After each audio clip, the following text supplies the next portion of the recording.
Good evening. It is 6 o'clock on Monday, February 13th of 2023. This is a regularly scheduled meeting of the Board of Education. At this time, we'll take roll call. Mr. Carney? Here. Mr. Goodman? Here. Ms. Murphy? Here. Mr. Powell? Here. Ms. Reed? Here. Ms. Wells? Here. And I'm Judy Price. Please stand for the Pledge of Allegiance. I pledge allegiance to the flag of the United States of America and to the republic for which it stands, one nation, under God, indivisible, with liberty and justice for all. Please be seated. Dr. Roth, the mission statement. Yes, it's to prepare every student for success in every classroom, every day. All right, thank you. Item 1.4, adoption of the agenda. Just to let fellow board members know, we are removing item 14 outright. Madam President, I move that we accept the adoption of the agenda as amended. Second. All right, we have a motion by Mr. Powell, a second by Ms. Murphy. All of those in favor? 7-0, thank you. All right, item 2, recognitions. This is one of my favorite things. So we do have a student recognition tonight for Ms. Saram Kim. She was announced as the Leavenworth Lansing Junior Citizen of the Year last month by the Leavenworth Lansing Chamber of Commerce. She's involved in many school activities with various leadership positions to include bowling, Interact Club, Sunflower Girls State, Teen Guide Intern at the Nelson Atkins Museum of Art, DECA, STEM Club, Muth Alpha Theta, and National Honor Society. I'm not sure when she sleeps. Academically, she is one of the top students at Leavenworth High School and has taken as many AP courses as she is able to fit into her schedule. Outside of school, she is highly involved in the community with piano as a piano and guitar teacher, school-based enterprise leadership, translator for church sermons, Prayer Day, and Rotary Day of Service. We are extremely proud of Saram for her positive representation of Leavenworth High School and the Leavenworth School District. So Saram, thank you.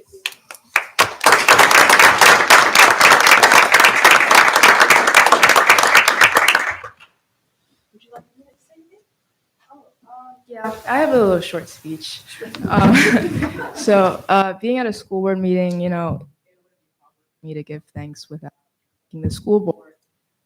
You guys have helped cultivate a system that has provided me with such an amazing education ever since I came here in first grade. And you guys also do a darn good job of hiring some good quality teachers that I've been grateful enough to have as my teachers. They've all shaped me into who I am today, both as a person and as a student. And I get to carry that on with me when I go to college this fall, which is nerve-wracking. But yeah, I'm just, forever grateful for everything that you guys have done. So thank you.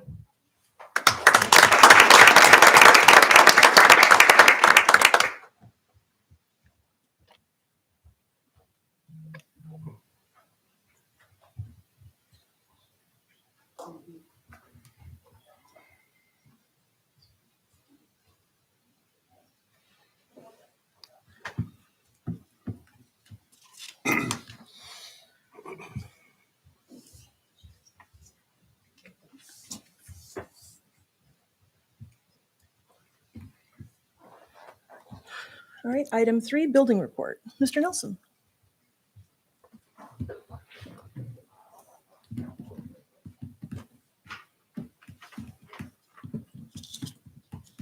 Thanks, and good evening. For those of you who don't know me, I'm J.D. Nelson. I'm happy to be the principal at Anthony Elementary. I'm Christy Sandy, assistant principal. Good evening. We'd like to, on our building report, share some opportunities for our kids and for the community and our staff as we go through the school year. The first item that we're going to visit about are some after-school opportunities that we have for our kids. Not as many as what you would have at a middle school or high school, but nonetheless, it affects right over 130 students out of about 385. So that's not a bad deal. We have the Anthony Ambassadors. It's a leadership group that meets once a week. They also help me in the morning roundup and present the slides to their fellow classmates. That's 22 kids in there. Powerful Pioneers is another opportunity for kids to learn some leadership skills. Only this time, instead of being 3rd and 4th graders, Ms. Wells focuses on the younger kids. So we've got 2nd and 3rd graders. learning those skills. And they were a big hit at the Leavenworth Education Foundation meeting last week.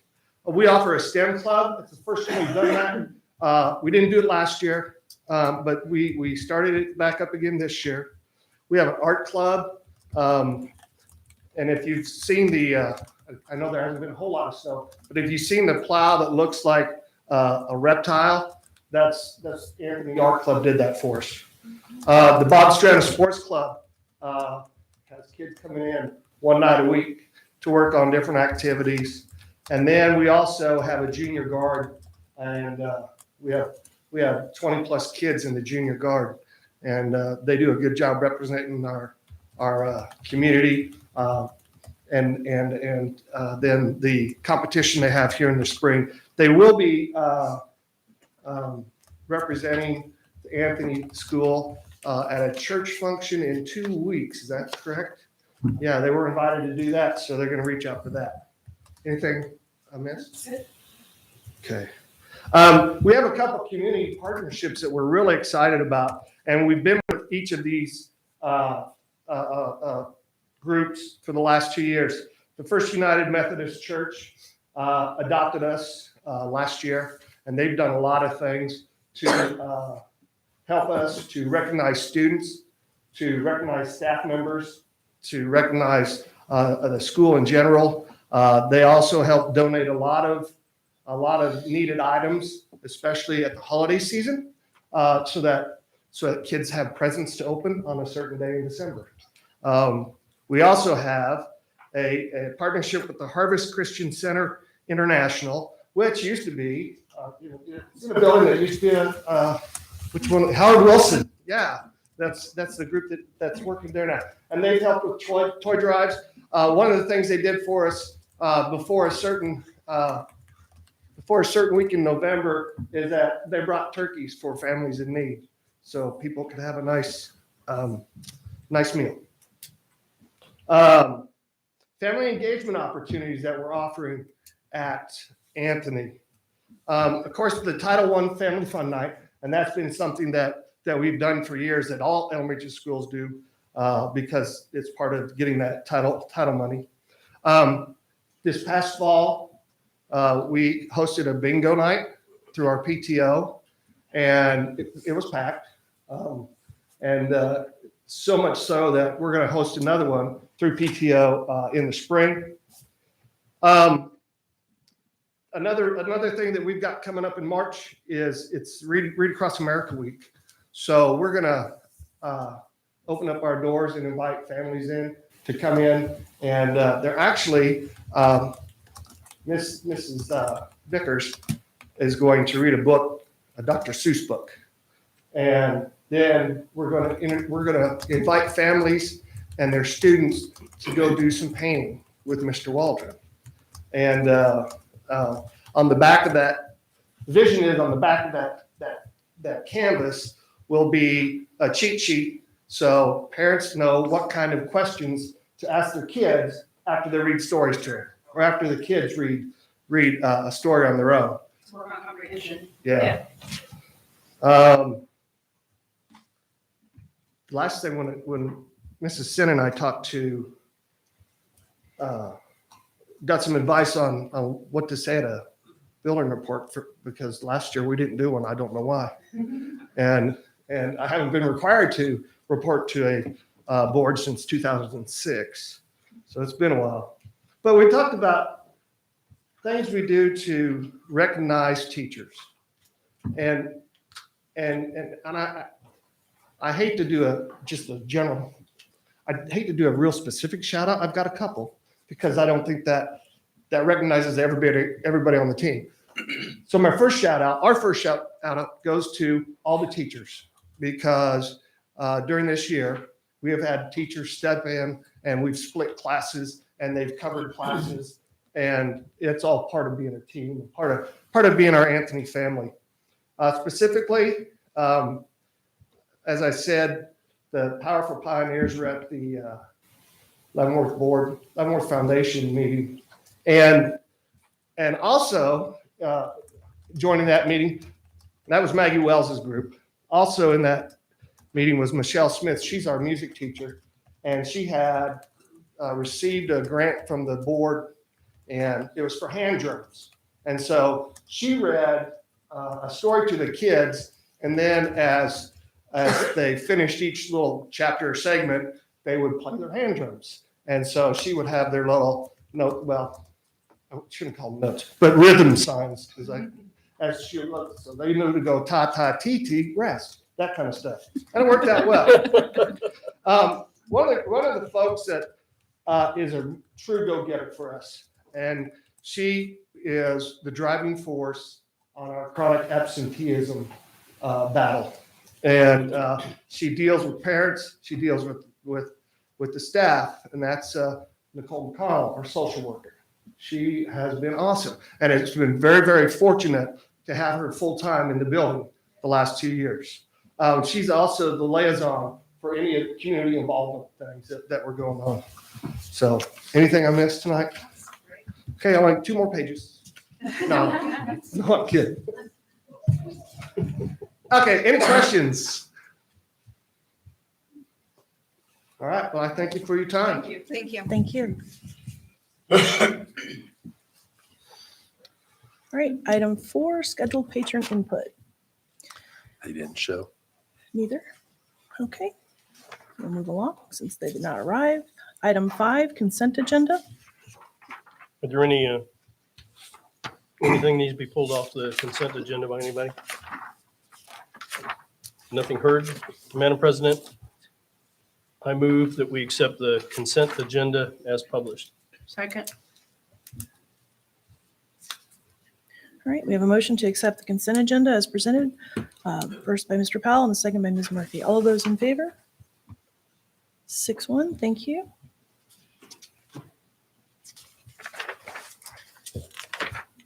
Okay, since there's nothing removed from the agenda, item 6 will be empty. Item 7, consideration of vehicle replacement.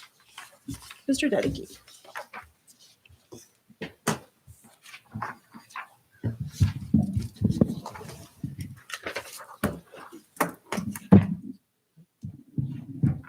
Good evening. You have several items for me this evening to consider. First one being 2 utility vans to replace part of our fleet. Our facilities fleet takes care of all the vehicles for the district that are used for student transport, anything that we do in the district, so food service, maintenance work, and driver's ed. So those items are taken care of by our department. We have 25 vehicles in our fleet, and 5 of them currently are 2008 or older. 2 of the vehicles tonight are older vehicles. One of them has started to run out some additional repair costs. Want to take a look at upgrading those for some safety items, reverse cameras, and ultimately sell one of them, utilize the other one until we have some transitionary movements completed in our department, and then liquidate a second vehicle. That's what you have in front of you tonight for 2 utility vans. Matt, how many did you say that were of the aged fleet? 5 are 2008 or older. Are we going to see that later on, like next year or? Yeah, I'm hoping that we can continue doing at least 1 a year for our next couple years, and they could be sporadic. Vehicle purchasing has changed dramatically since 2019, and our last purchase, I think, was a 21. And since then, trying to get on the list is nearly impossible. To get these vehicles, we typically purchase new. I could not get a commitment from any dealership. We tried all the local ones. We wrote several bids, been working on this for over 9 months just this year, and came across a couple of used vehicles with low mileage, and that's what we're bringing to you today. I think that's a fair price for the vehicle that we would be getting. I appreciate the history that you gave us on your process of going out for bids. Thank you for that information. Are they certified? Not certified through the manufacturer, but we did run Carfaxes. Everything is clean. They were a 1-owner vehicle. And these 2 are the only ones that we've seen on here that still had remaining warranty on the vehicles for a while longer. Correct. Yeah, I gave you a spreadsheet that showed what our warranties were available with the ones that did return bids. And one of those companies also bid on the vehicle that will be coming up next with the truck. There's no other questions. I'd like to make a motion to approve the purchase of the 2 Dodge from Luxury Imports for a total amount of $96,500. Second. All Wait a right, minute. What was the amount? 96,500 Sorry. total. It sounded like 26. I'm just, some of the, all right. We have a motion on the table by Ms. Murphy, a second by Mrs. Reed to accept the purchase of the 2 used vans in the total of $96,500. All of those in favor? 7-0. Thank you. Thank you. All right, item 7.2, consideration of vehicle replacement for truck. Matt, you're up. So similar story, difficult to buy vehicles. We did a lot of searching, went out and found Dodge is a brand that we have not had in our stock before. Talked to a couple dealerships. They said, yeah, we can secure a certain truck. So we put out a bid looking for a 1-ton dually diesel. We will use this one to not only plow snow, but also tow our trailer that we use our Bobcat for. And that Bobcat trailer does have implements on it as well. So the heavy duty towing capacity will help the use of that vehicle. It does have some safety upgrades, being a 2023, I believe is what it is, 3,500. So it is a 1-ton dually diesel that will serve us for a long time to come. That did go out to bid. None of these were on state contract. These all did go out to straight RFP. And Victory Dodge brought us back an item to match. Any questions? I'd like to make a motion to approve the purchase of the Victory Dodge for $64,909. Second. All right, we have a motion on the table by Ms. Murphy, a second by Ms. Reed to accept the purchase of the new Dodge for delivery in 2023 for $64,909. All those in favor? 7-0, thank you. Item 8, consideration of roof coating at Warren Middle School. Matt? So this is a continuation of the process we started 2 years ago. It is extending the life of our roof at Warren Middle School. That roof was put on in 1989 when the building was built, and the granules on the surface are starting to wear off. So it can start to have a degrading on that surface. I did share with you, I think at the initial start, we had a sample. If you care to look at it, it is just a coating that has a fiber reinforcement inside of it, and it does extend the warranty of the roof by 20 years. It does have granules put into this material for walkways, so we do have safe walkways when it is damp or dewy on the roof. And they are able to just simply power wash the roof, make any major repairs, and then coat the roof with this material. The 2 previous sections, multiple sections that we did, the 2 previous projects, we've had very little wet insulation, very little issues with any additional repairs needed to get it prepped for this coating. So this is the sections 10 and 11. And in your summary, you have a map with those spaces highlighted in yellow. The last section being area 9, which sits over the gym, that has less foot traffic than 10 and 11 do. And that can come next year or a couple years down the road as we can work that into our capital budget. So this is just a continuation of our roofing plan for Warren Middle School. And the consideration is in 2 pieces. We have purchased the material directly through Greenbush AEPA at $147,436.31 is the amount for tonight. And then we bid out competitively with local and area roofing contractors. And American Roofing came in at $97,173 for a total of $244,609.31 to do those 2 sections. Now you say the sections that we already just did, and I remember, examining the same piece before. They're holding up well. You've not had any problems with them. No, they're performing very well. At the time we did the first run, that contractor took care of 2 of our roof wells at Nettie Hartnett, and those have coated really well and held up great. So Okay. I'm excited to see this product. Right now, one of the challenges with roofing is just the material, like everything. So anything petroleum-based is a little bit of a lead time. There was a time they couldn't get fasteners or the foam to redo. So we're saving a ton of money, not having to tear off the roof and put back new. Right. This kind of extends what's there. So I think it's a good move. As we move later on in the life of these roofs, we're doing this way. Can these be recoated?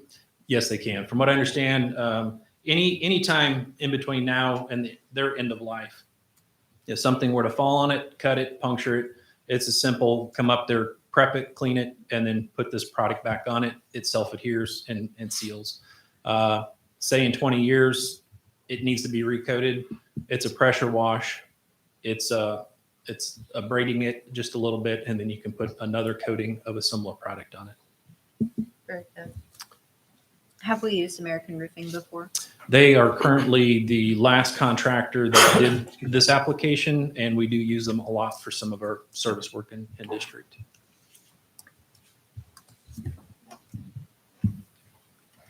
All right.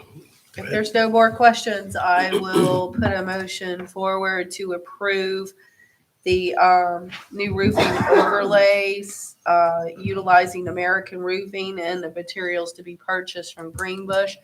American Roofing amount is $97,173. Greenbush is $147,436.31, giving us a total cost for this project of $244,609.31. Second. So you couldn't get them to knock off the 31 cents? I asked. They said they get audited to the penny. So Yeah. I was like, with $250,000, can we save the 31 cents? All right. No, sir. All right. We have a motion on the table by Ms. Murphy with a second by Ms. Reed to accept the roof coating bid at Warren Middle School as presented. All of those in favor? 7-0. Thank you. All right. Item 9, security camera emergency solutions. Guess who? Matt, Mr. Dedeke, please. All right. So tonight, Brian's going to help me out with this. Brian and I were asked to research a little bit on these companies that we're going to present to you. The goal tonight is really to present you the cost, a little bit of what they can do, and lead you to a path to ask some questions and decide if we want to move forward with a project, what project, and how does it need to look. So we'll go through a slideshow here.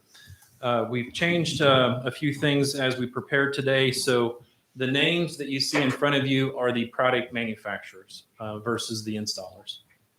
So Centegix, you saw a presentation to the board virtually back in November, I believe.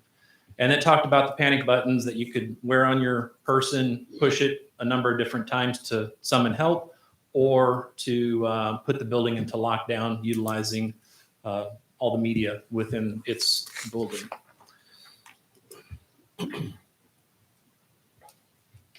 Then it was brought back to us. Board had asked us to research, can we integrate cameras to Centegix or find a system that was similar to where we could have cameras in a classroom and have a panic button type of operation. So Brian and I got to work and spent several hours visiting with a couple of our vendors that we've had good relationships with, and with Centegix because they were the first to the table. So we want to talk about just briefly some of the differences that might be between these two options and answer questions that you may have. We're talking about adding cameras to approximately 300 classrooms in the district at every building.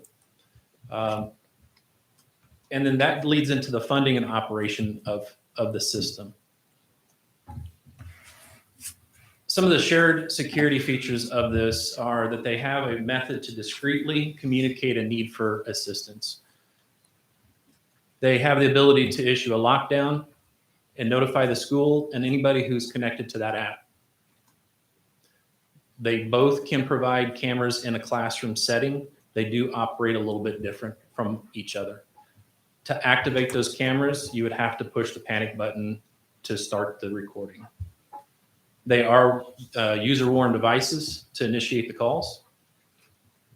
One system will identify a user anywhere on campus. The other one will identify you by the classroom where your lanyard is connected to. And then, so they all offer a method to call for help, to lock down a building, record classroom activity with a push of a button. So here's where we're going to look at a little bit of the differences in the features. Centegix was primarily designed as a security system. So this is the one that kind of came to us initially and said, this is a panic device. We were excited about that piece. It does work off of a wireless Bluetooth system within the building. So it has a little bit more flexibility to receive a call from the lanyard from any employee on the campus, and then push that information out to an app. All staff would wear a lanyard. It does have those 2 levels of crisis assistance.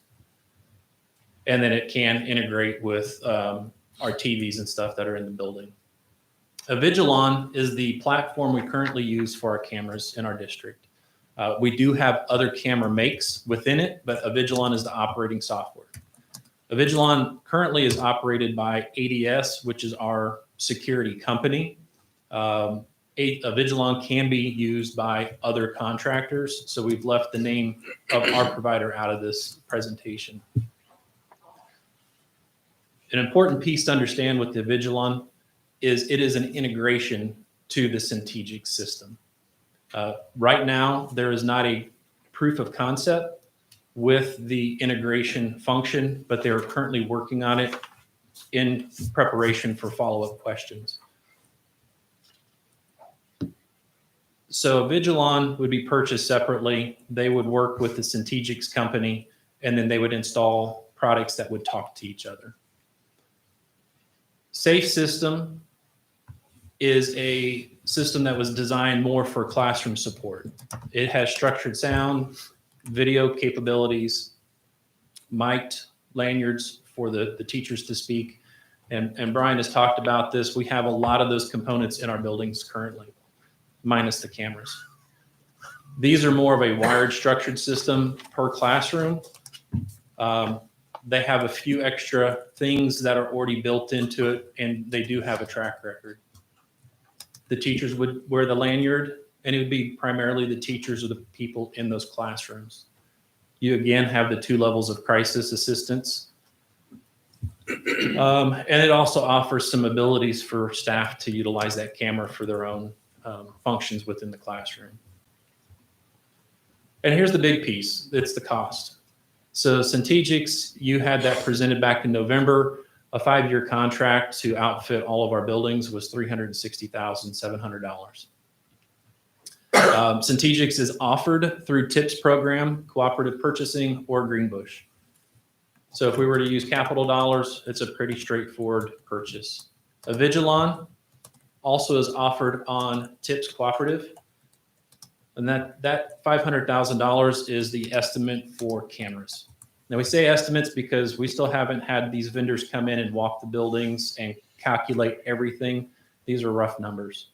But we sent them floor plans and classroom Correct. counts and those types of things. Correct. But in order for them to do it, they would want more of a detailed list to where they come in with engineers and do those kind of things. And so that would be one of the next steps that the board wants to move in this direction. So when we say 500,000, that's a loose 500,000. That's not, well, you presented on the 13th of February, it's 500,000. It turned into 650 or it was 350. So there's a lot more detail that still is yet to come. So Strategic's got 5-year contract. The other two, the 500,000 and the 2 million, are those just one-time costs? So the 500,000 would be the cost to install cameras. So that would be considered a one-time. You will have ongoing expenses for just maintaining the systems. So together, 760,700 roughly. So call it $800,000 in a ballpark to put those two systems together. Now you can run Strategic's separately by itself as it's designed, or you can combine those two without a proof of concept. Then the other system, the SAFE system, we say about 2 million is what the number that was given to us. This is equipment heavy. This is putting speakers in as part of a complete system. It's cameras, it's wiring. There's as Brian would tell you, there's PoE switches and a lot of gear that goes into making the system work. So again, that number is a loose number. It's 860. Yeah, I was gonna say, $860. we're off by $100,000. It's Were they $860. giving us a 860. discount? I apologize. I added that in right before I came over here, so it was, We like your hurried math. 800,000 estimate better. Oh, yeah, I thought they were Well- like, oh, we're partner, we'll give you a discount.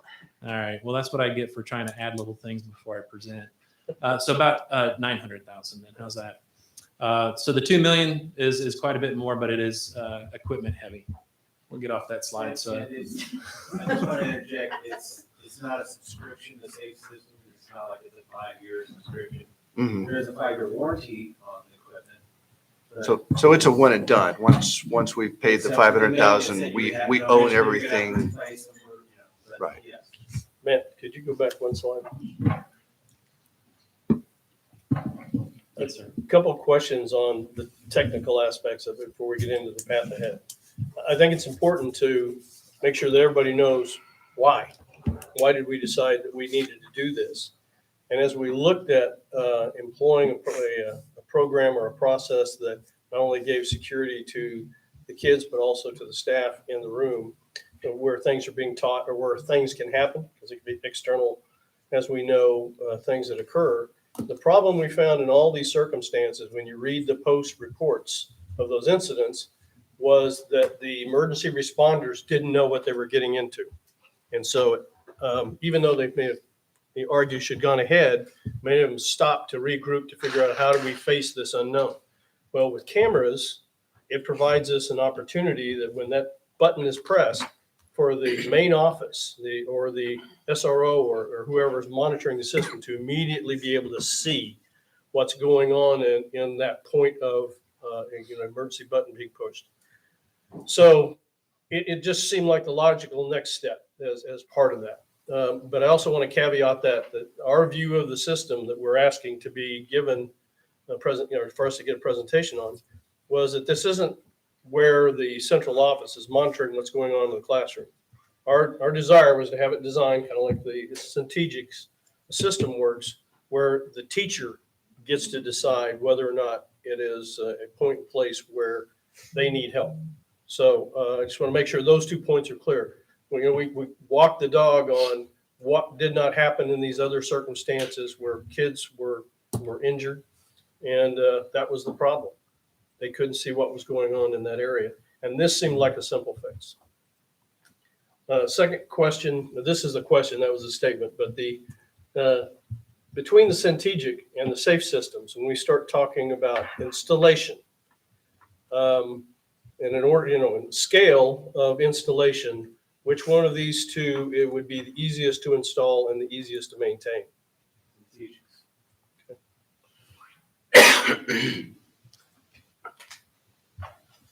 Do they have sound capability as well? Zone capability. Sound. Sound. No. The cameras I think have the ability to record sound Okay. if it's equipped. Okay. If you chose the Vigilon piece. If Strategic's by itself, that's just the notification software that all the Kansas City area schools have. So the safe system, the sound isn't just for the security piece. It's where we have the intermediate school and the early childhood where we have the sound systems for the classroom. It's the same company. It's the same sound system. So that's more for, the teacher, not having to try and overcome any sound that's in the room that all the kids can hear them. So it's more than just just the security piece. There's an education piece to it too. So. Okay. Dr. Roth, remind me, wasn't there something coming down through the federal pipeline for safe schools because So, of, with some grants and right. things that would help You're part of offset the Safe this? School grant right now, and it's, what is it, 87,000, 67,000? So it's basically just a spit in the bucket. $856. Right, a year that we feel fairly confident that we would be able to apply for that and get that each year. I don't think the federal government would take that away. Right. But right now, the last couple of years, we've been able to apply for that grant, and we've been awarded it very at 10% on either side of that usually. Okay. One of the things for like the board, so and we've discussed this a lot as a cabinet, we've discussed this a lot, you've discussed this a lot as a board, and I know that there's great interest in this. And so one of the things that with where we're at as a district, one of the things that I think would be important for you to consider as a board is, and I know that when Miss Price and Mr. Powell worked on the agenda on Wednesday, one of the questions came up was, what is out there currently? Is it something that's been, you used the term earlier, what was it? The proof of concept, that kind. And so when we first started this, you as a board wanted something to make our staff more secure, more safe, and more had more voice in a situation that was deemed a crisis or an emergency, right? Then as you do your due diligence and attend conferences and listen to things that are out there, it came to be that, is it possible to put cameras in the classroom? And yes, it is. And I think that you've seen it. So when we came back, it was at November. Matt and Brian have been working on this realistically since November, trying to scale it down and scope it to where we're at. So when we say we can put cameras in there, there's a lot of layers to that. I think you as a board need to understand as we move forward. You're going to go from 300 cameras currently monitored district-wide and functioning district-wide to over 600 cameras district-wide. That's going to be, in realistic terms, that is almost a full-time job in itself, monitoring cameras, watching cameras, making sure cameras are functioning.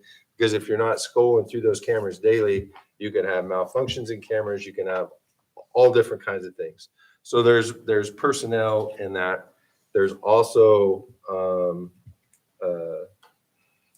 malfunction, like replacing cameras, doing those kinds of things. So those are ongoing expenses that not only this board, but future boards would need to consider as well. One of the things that Matt and we talked about this morning was, like Brian, if you look at the back wall back there, that's one of the cameras. That would be a type of camera that would possibly could go into a classroom. When the camera is not in use, it would be flipped back to the wall. When the camera is in use, it would automatically flip to the deal, so the staff would know if the camera's on or not, which they should control 95 to 99% of the time. They would control that, right? So that camera there is what'd you say, Brian? $3,500? Yeah, I'd say 1,500 for a classroom camera. The PT6. So those are the things.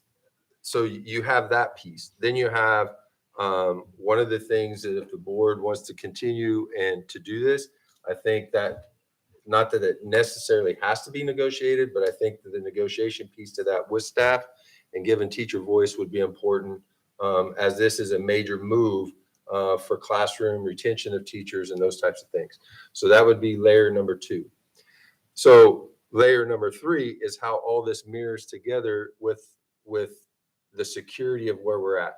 So as Amy and I were talking, and one of the things that we have 25 long-term suspensions from the district. Out of those 25, not one of them came from a classroom incident. So what I would suggest, or what I would recommend to the board, is let's evaluate the cameras we have in hallways in major areas. Let's look at moving those cameras to more like angle to where we get more angles and those types of things, which would be a lower dollar amount for you as a board to consider. We enhance that. We would still enhance the safety piece of what Mr. Powell's talking about, of coming in and have an emergency know where things are at. So what I would like to say is, let's look at the synergics, get teachers trained, get teachers used to the buttons, get used to that. And then one of the things that we can stair step in is do classrooms at a time once you have all of these things in place, which then is the ultimate goal. You're doing this over a period of time. You can control your capital dollars, because ESSER, if you use ESSER dollars, it has to go out to a hard bid. So it has to go out to an RFP, and it can't be a sole provider or a sole source provider. So the ESSER dollars we have set aside in our application, which hopefully gets approved in the next state board meeting, that if you go to a system beyond what can we bid with the state contracts and the TIPS bid process, then it has to go to RFP, which then extends that life. And then it does not guarantee that we get the vendors that best support our district. So if you go at it in a stair step form, okay, we're going to do the strategics and look at any cameras that are in our commons area and main spaces. Let's enhance those to make them more HD quality, to give a better view, to do those types of things in situations that arise. Then as we have the conversation with the teachers and you have conversations, you as a board can start planning, okay, we know we can do 6 classrooms, 8 classrooms, and start picking those classrooms per building and stair stepping that in to use your capital dollars more effectively and more efficiently. That's a suggestion. That would be a recommendation. But as always, I know you as a board have taken safety and security extremely serious in my time here, and that's very much appreciated. But I think there's a lot of layers to this, more so than just here's the solution. As we dive into this and the communication, there's a lot that I think we can do. However, the other thing is if you want them to come in and present, we could do that, start hard numbers, and you get exact hard costs, and that's going to take some time as well. So if you want to have this going by August 1, we believe Syntagix can come in, get the Syntagix. We could train teachers in February or in August, get that system going, get them used to doing the things that system does, and then we can stair step cameras into it at a later date if that board and administration at that time chooses to do so. So when Syntagix first came and presented to us, I had multiple staff members reach out to me saying that they saw potential flaws in this system because of the fact that we have radios now to call for help, and those radios are not being answered. What's going to be the difference between a button being answered and a radio? I guess the first time I've heard that radios haven't been answered is this evening. Okay. So it'd be one of those things that we would need to communicate with our admin team to find out what. Our admin team are extremely. I agree. And so one of the things that we were talking about early on is how do we try to simplify our emergency processes in order to make it more accommodating to staff and less disruptive to buildings. And so one thing, radio, if I turn on, and I'll say Henry, for example, if I turn on the station to Henry, there's chatter going on a majority of the day. So there's a lot of things happening on that radio that is disruptive to classes. Okay. Right? This was an option to make it silent, make it less of a situation. So if Mike, I'm using myself, if Mike is acting up in a class and I stop the class and I hear the teacher, I need help in room 104, MR is needing some assistance. Everyone knows it's Mike Roth, right? As soon as I use the initial, because radios are usually used in situations where students have to be removed. Most students that have to be removed are students that are removed on a frequent basis. So one, it's identifying it, but it's also, if I'm the student and I hear the teacher say, I need assistance, MR is going, one, as a person acting out, I know it's me, so I'm getting the attention I need. The other students, other staff, in other classrooms also hear that, oh, Mike's at it again today, you know, those types of things. So this would take that piece out, give a little more confidentiality, not only to the teacher reporting it, but to the student that's being reported. So that was one of the main target areas that was really searching for when Centigix came into the picture. Talked with the assistant superintendent of Olathe and the superintendent of Olathe, which they've implemented Centigix in this last school year. They can speak highly enough about the functionality and how that's worked. Now that's a district of 30,000 kids, so they have a lot more staff. Any system that we put in, from radios to Centigix to more cameras to classroom cameras, you're going to find employees, you're going to find people that don't necessarily agree with it, don't necessarily like it, don't necessarily believe in it. But a high majority, I would say, would have more good to say than bad on anything that we present you. If anything that we present you, from textbooks to library books to anything you think that's 100% approval, it's not.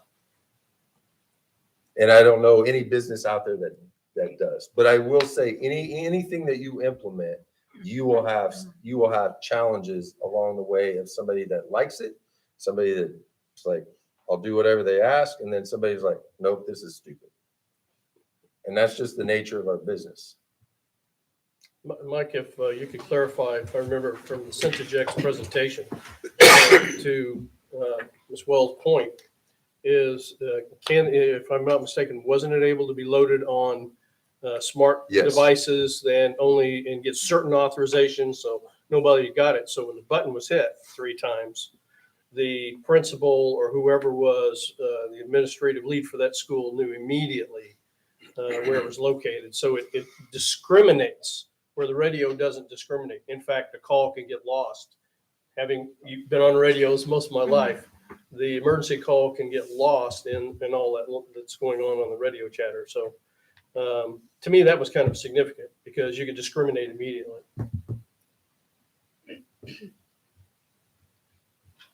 Is there a downside to this safe system other than the larger cost? Is there any? Actually, the safe system is probably more robust, which you're getting more for it because you're getting speakers, you're getting it's a more robust system. And one advantage to that system that the other one don't have, and Mr. Powell and Ms. Wells' question kind of alludes to that.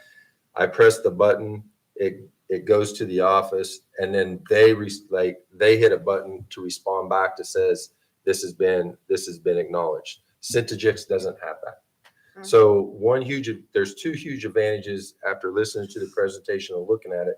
That was one. The other is that it adds the speaker, the microphone and speakers to the classroom. But both systems theoretically are going to do the same thing.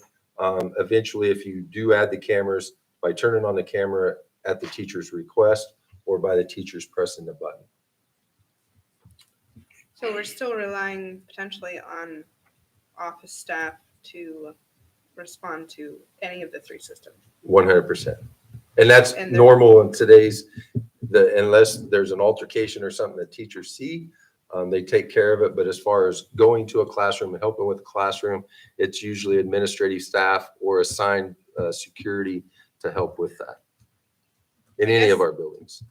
I guess in my mind, I would just,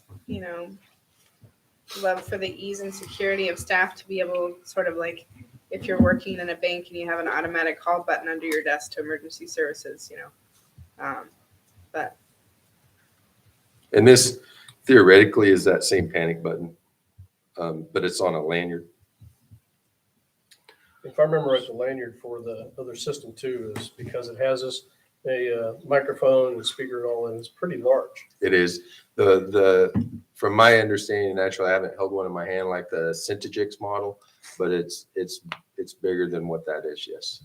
So if we could address the cameras again, I think the first system, the second system actually has 360-degree cameras. Is that correct? The Avigilon offers a 360, which would center up in the room and take the full picture. And I believe the other system has other cameras that they offer. The PTZ was the primary offering.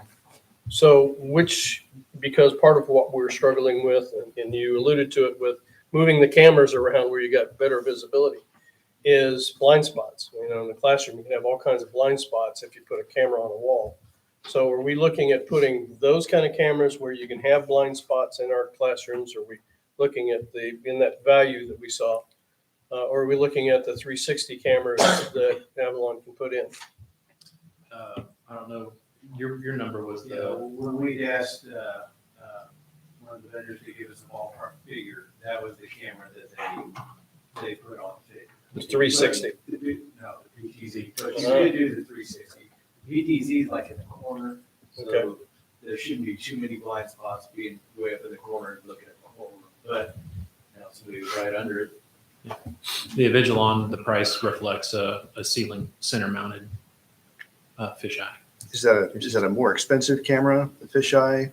They tend to be a little bit more, but I didn't see the exact cost for the PTZ versus that. I haven't got into that level of research. And the other question I have is that for these cameras, they're not on all the time. They only come on, I guess, when the button is pressed.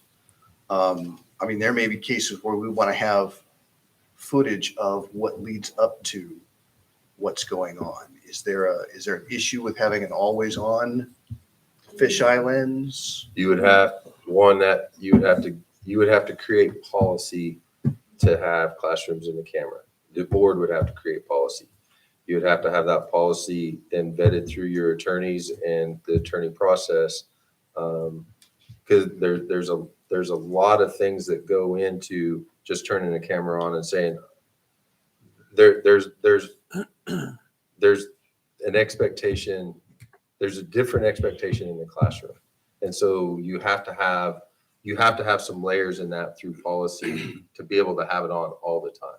Do we have a policy against having cameras in the classrooms currently? Amy, you want to address that? There are several policies on videoing. I didn't print those off, but you have 3 different policies regarding video or recording. So you would need to adjust those. JBD, I believe it was. We could share those out in the DOE FYI, but there are several board policies already in place. We don't allow students to record. We don't allow, there's language for students, staff, and board members to be recorded. So those would all need to be addressed. And I would recommend that it be addressed by an attorney or referred to by an attorney to fear of any type of litigation. Because I think that you could be heading down that direction.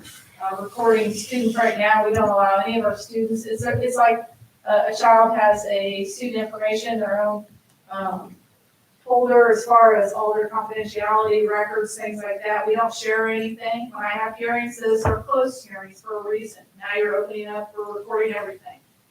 So from my standpoint, from the disciplinary person that does the hearings, you're really, to me, in a gray area that needs to be really vetted through legal before you would proceed with any camera system. That would be my recommendation. I would like to investigate that also, just because, with my last year on the board, I had more than one parental concern where they wished they could have pulled footage. We camera our hallways currently. We've had staff situations and the things where, why wouldn't we make sure that our students and our staff are safe wherever they are? And so I think I would like to explore that also. If you're asking my recommendation, I wouldn't recommend going into any camera system until we have it vetted through our attorneys. I would definitely obviously want all the verbiage and everything to be on the up and up. Maybe I missed something. Is is the main goal of this to stop active shooters or just anything that happens in the classroom? Because if we're worried about active shooters, we need to work on the perimeter part. And like at the high school, that foyer, that's easily compromised. So, I mean, I think this is more disciplinary issues in the classrooms and in the hallways, because that's what the push button. yeah. So it was my understanding from the direction of Dr. Roth received from the board concerns about student safety. And so we went through the Synergics after vetting that, so that our staff could have immediate response if they needed support. Because as you said, sometimes the radios were purchased for safety and security. The reality is they're used on a day-to-day basis for pickup and drop off and the ease. Every classroom has a phone, but they use the radio because it's right there. So there are a ton of classroom disruptions. Along with Matt, Dr. Roth, district administration, we can listen in on any of the radios to see what's going on. Anytime we get a phone call, I'll turn it on to that channel so I can be aware if we need to respond. We have a system in place with the radios right now. This adds an extra layer to me, the Synergics, the badge. I like that because you're thinking only about our classroom teachers. I'm thinking also about my classified staff. The classified staff, they're all over the building. They're traveling. Most of my instances are in the hallways, common places, and restrooms. We've already started to implement some of the raptors that are in the restrooms. If you want to know what I'm seeing more of, it's the vaping. We have vape detectors. We need more of those. I'd like to see more of those. With regards to safety and security, we have had some physical altercations. All of those happen, 99.9% of those happen in a common space. Why? A lot of times when kids get in an altercation, they want an audience. They want to maybe go up against somebody, but then they want somebody to intervene, right? They want to show that they can take somebody or they can go hand in hand with somebody, but they do it right next to an adult. They really don't want to fight, but then they want to. Does that make sense? Mm-hmm. And so what you're talking about, Mike, Yeah. we have this security. Our buildings are safe as far as they are locked and secured at all times, outer perimeter. The only people that get in is we let them in. So to me, not to my knowledge, unless a door gets propped open, and we have a system now that Matt has put in place and Brian that will detect anytime a door is propped open. And how do we know that? Anytime a door, it'll actually notify our security guard. We do have one security guard at the high school that mans all of our cameras, and then she receives alerts. But she's dedicated, he is dedicated to the system, but they have to be alerted on that. But as far as classrooms, as far as altercations and things like that, very few happen in the classroom. What you've been informed of, and recently this year, I think what comes to mind for you is the elementary. You hear about kids maybe getting out of control and they have to maybe remove a student, or the class has to leave for a short time so they can get the kid out of the room. That is very few and not very many. Now, mind you, it's causing a class disruption, but it's not as many as what maybe somebody's giving you some bad information. I don't know where that's coming from. So I kind of went on a ramp, but I want you to know, I believe in the badge system. I believe the camera systems, we need more in the hallways and more in the common areas. I don't believe that, I personally don't believe that cameras need to be in the classroom. I think let's not be the first on this one. Let's see somebody else experience it, and we can learn from them and then maybe consider it at a later time.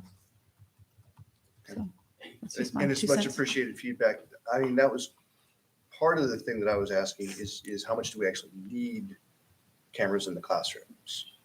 I think it wouldn't be a bad idea simply for protection, not only for the students, but for the teachers as well. You avoid any of these he said, she said issues with students where something happens and they make up a story, get a bunch of friends to corroborate it, and now we have a teacher in an unfortunate situation. Whereas the cameras, can't lie. But the only thing of that, Mr. Goodman, is that then that policy would need to be that those cameras are on all the time. Right. Because a teacher in a he said, she said, most of the time, I shouldn't say most of the time, a lot of the time, I don't know that's even being said until after I have a conversation with HR. So that wouldn't technically or necessarily be on video.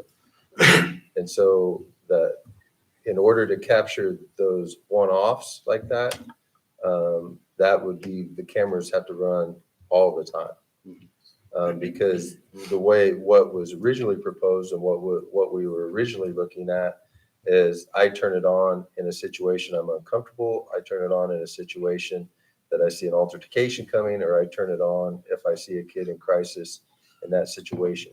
That was kind of what was, when the conversation started, that's where that was at.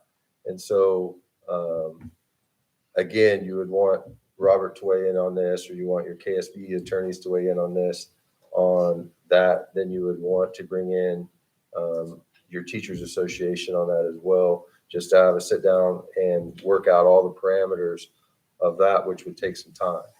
And so, anyway, that would be the steps. And so we're not, just so we're all talking about the same thing, what was originally and what Brian and Matt were proposing was a controlled camera. What you're suggesting are the one-off Button gets situations Everything that it's on all the time to catch the one-offs. I think the only problem with that model is that it doesn't support the student body. The student body isn't able to turn the camera on if they feel uncomfortable. That is correct. And so I think that's an important thing to think about. And then, do you have a report by chance of how many students had to be removed from classrooms, like in the last school year or anything like that? I do not, but we Okay. can look at information for you. I don't have Okay. anything like that. Sure. with me. Okay. I have data on hearings that I do. Yeah. But I none was of just those curious. students came, I will tell you, for those specifically, none of the students came here for me. But we could get that information for you. Thank you, that'd be great. Yes. If you want to increase the camera time, those numbers that you saw will go up quite a bit, because you're talking a lot more storage. Like on a small scale, I know security systems, they dump every, whatever you set them up to, 24 hours, 48 hours. So hopefully it wouldn't make that much But of a you still have to difference. store it. So. Yeah. So not to derail, and I just kind of want to get technical with you for just a little bit. You said it's got to be a lot of power, PoE ports. That means a lot of switches. If we're talking 300 classrooms, that's whatever 48 divided by 300 is, number of switches. Do we, I assume we already have a comms closet in all the schools. Is that going to be an additional cost? You start stacking The machines in a switches- closet and they start heating up and you've got to cool them and. Yeah, the switches were in the 2 million. Okay. But that wasn't including cool. So Right. So I don't know what this does to the comms infrastructure of each one of the buildings.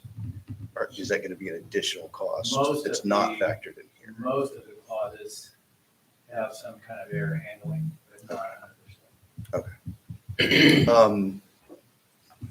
I like the idea of the push button thing. I think that's something we should just move forward with regardless of anything else.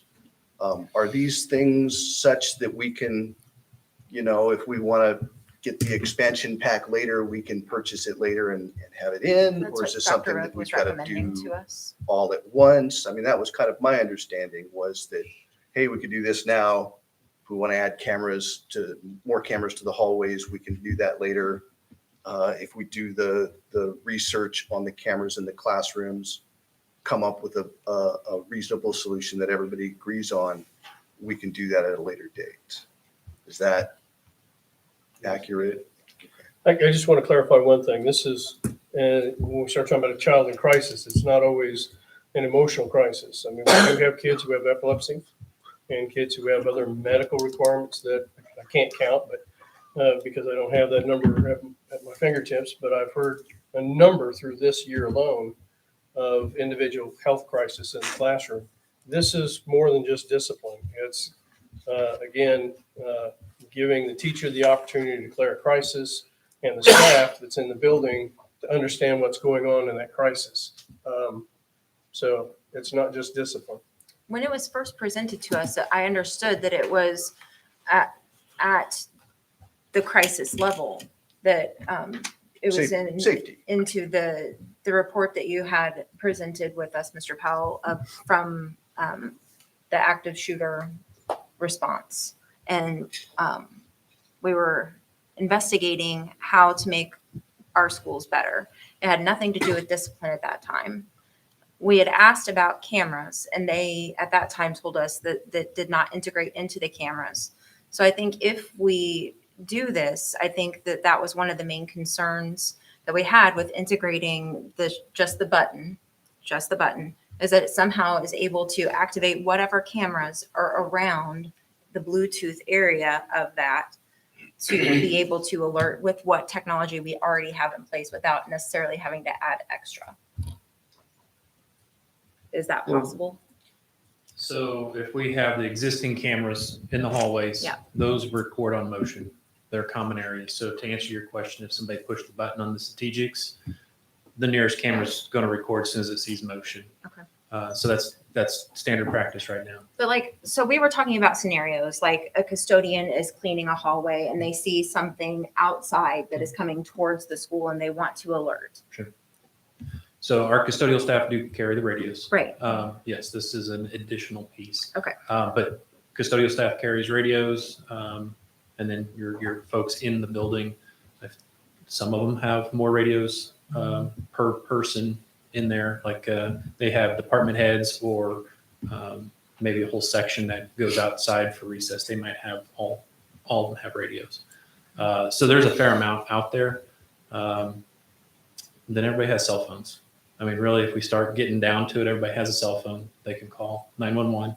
To Mr. Powell's point, for medical, all of our classrooms have phones that can do true 911 calling, and I believe those are all trackable by building. They all send out the information to the dispatch to get them coming.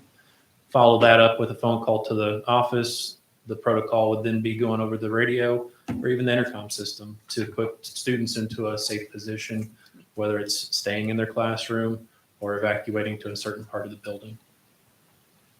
So this piece is an addition to a lot of what we already have going on. I don't know if that answered all your questions. So what you need from the board at this point is?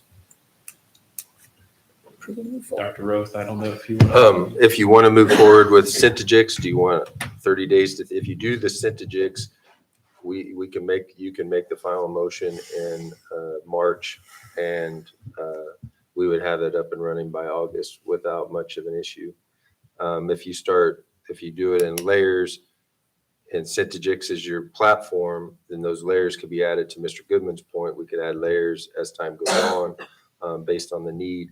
Any additional cameras that Matt wants to upgrade or we feel that needs upgraded to help with blind spots, which was mentioned earlier tonight, could come in a package that the board would approve through a capital program.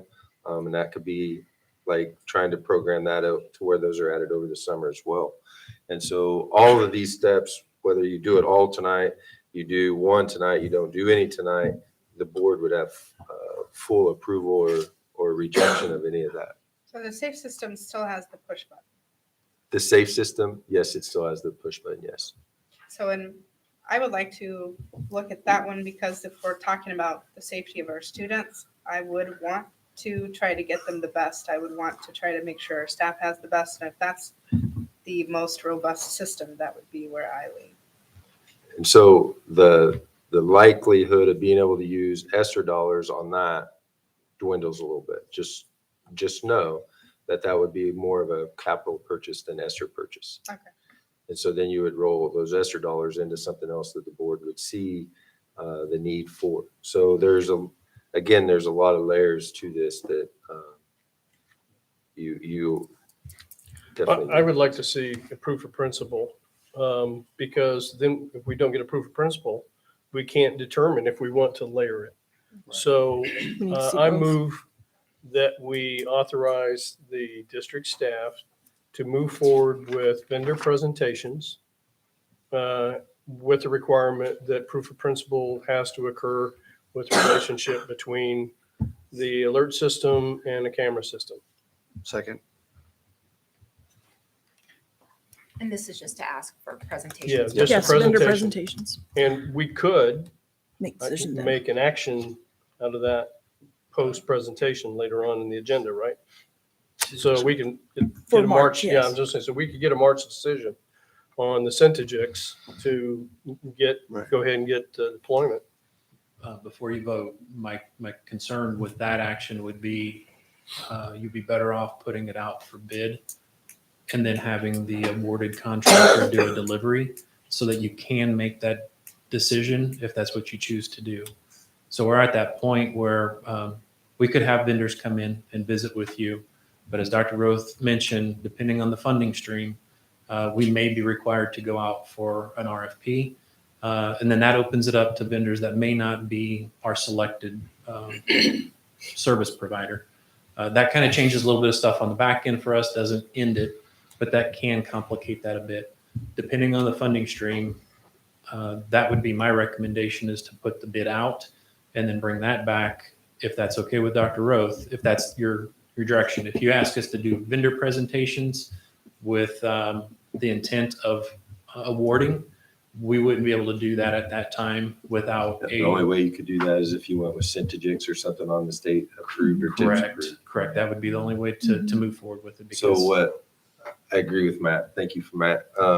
So what you would want to do is amend your motion, Mr. Powell, to go out to an RFP where we write the specs to do everything and let them submit RFPs, which then they'll do walkthroughs and that. So you're probably looking, by the time they do walkthroughs and get engineers in and do all that, you're probably looking at an April presentation for the RFP, because it'll take us a minute to write the RFP to meet all the things that were discussed. Then send that out and get hard bids. Then your numbers would be locked in.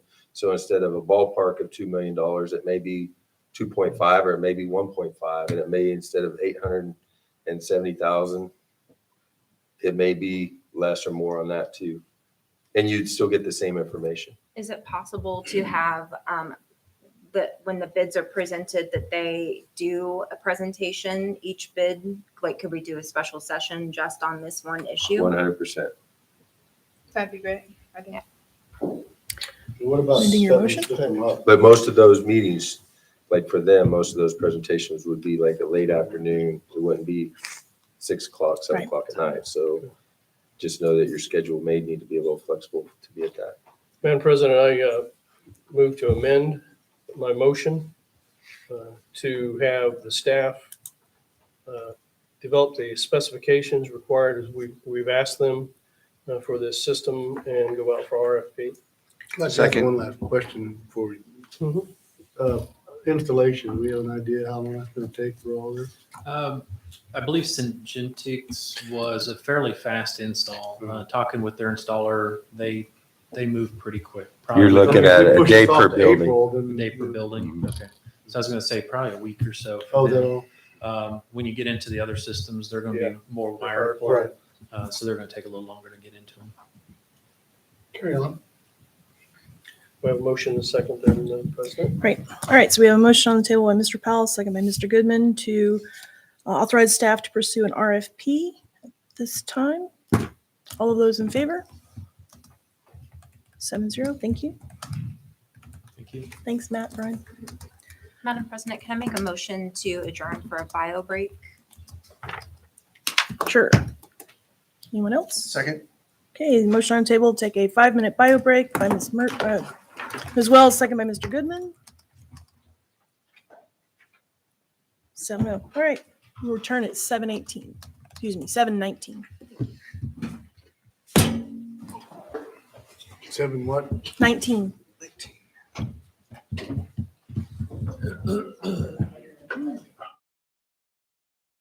Me, that's horrible. Return to meeting, please. Okay. Sorry. Thank you. All right, item 10, board policy IF, request for review of a textbook, instructional material, or media center material. Dr. Roth. Yes, this is the report back to the board for the approval of the form used to have a book challenge on policy IF. Made the changes that were suggested by board members. And so this is what we would recommend to the board for approval. It makes the process, I think it accomplishes what the board wanted, is to make it the process easier for a book challenge. Any questions or comment? I think it cleaned up nicely. Okay. Jake did that. So as always, he does great work. Thank you, Jake. Thank you, Jake. Right.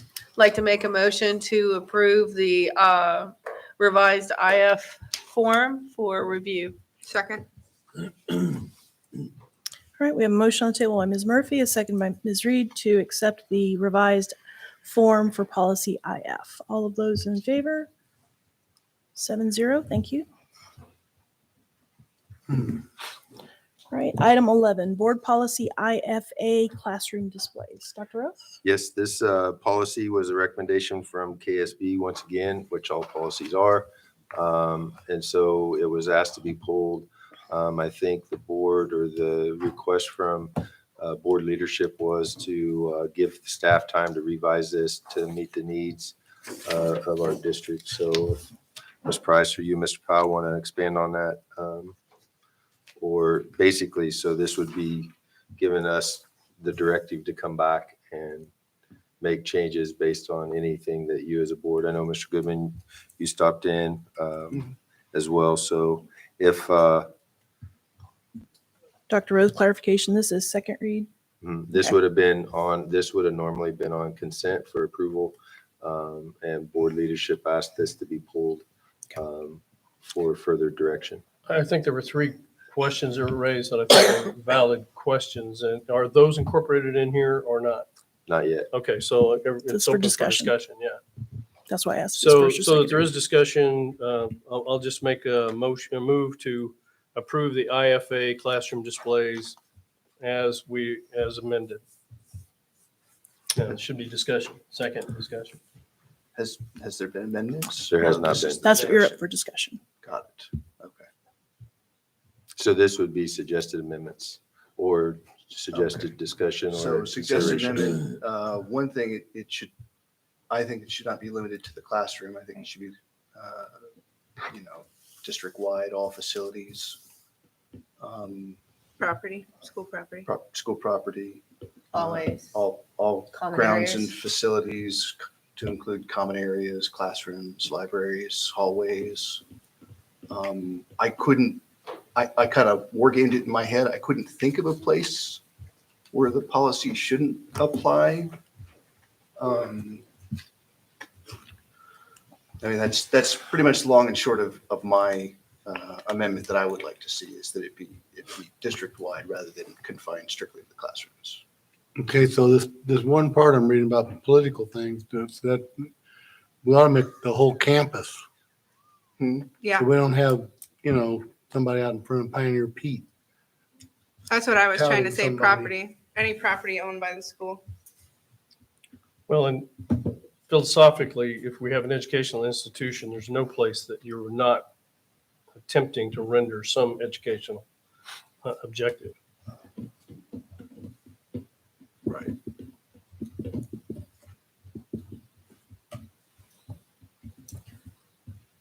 So you mentioned there were three questions. I think the Were there other- any other? Thing in the email, maybe, if I'm not mistaken, was that it wouldn't just be limited to staff or teachers. Employees. We were gonna apply it to staff and students. And I think, I don't know how much we can apply to students. Okay. It would be strictly staff. Basically, we're a government entity, so we fall under different constitutional rules than students do. We have a dress code.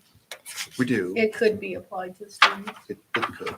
we've definitely, I would assume, at least in other districts I've worked in, if, students aren't able to put anything up, if they want to draw something inappropriate on a It's generally anything that disrupts the classroom learning or safety. for students. Right. That's correct. Other than that, students have a lot more leeway in terms of free speech than teachers and staff. And this was a new policy. This wasn't anything that has been adapted from prior years. Correct. So is there an amendment to the policy to frame it so it encompasses all school property? That would be my amendment, yes. Do we not already have something in place that's not classroom specific, but that is? I don't think we do because we don't have a policy. I'm kind of surprised we don't have a policy already in place. You have, like, when you look at classroom displays and you look at the policy, you see CIKD, CIKDA, and CKN, right? So all of those touch a variety of this. So anytime when you're looking at policies, you can see other policies that have snippets or pieces or build-ons to this policy. So if you go back and you would read IKD, IKDA, somehow, some way it would be referenced. There would be references to this policy, and that policy now will reference the new policy if the board would adopt a version of this. So every policy you'll see referred to because there's a piece to that either adds on, builds on, or clarifies a previous policy. If I understood Mr. Carney's comment, currently, if we don't amend the verbiage, it would only be that a teacher couldn't potentially stand in Well, it front. couldn't be in a No, classroom. employees. Okay, Currently written as employees. So it Okay, doesn't limit well. it to teachers. okay, yeah, Oh, it says classroom teacher. No, but that's what, I know, but it goes on to say employees may not use classrooms for the posting, but it's employees. I personally find that confusing, and I think if I was a teacher, I would find that confusing. Why is it singling out teachers if it means all employees? It mentions teacher's desk. It sounds to me specific to teachers, but the way it's currently written. I think the opening paragraph may be more of a descriptor of, hey, this is why this policy is being put into place. And the second part is Affirmation of the first statement. more laying down what policy should be. But having said that, we can certainly have that as an amendment to kind of clean up the language and unify, have it be employees throughout. I guess because the teacher is, generally in charge of their classroom, that's why it says classroom teacher is the one that's, selecting what is in the space. I would like to propose adopting the policy and amending it to where the entire policy just reads the first paragraph.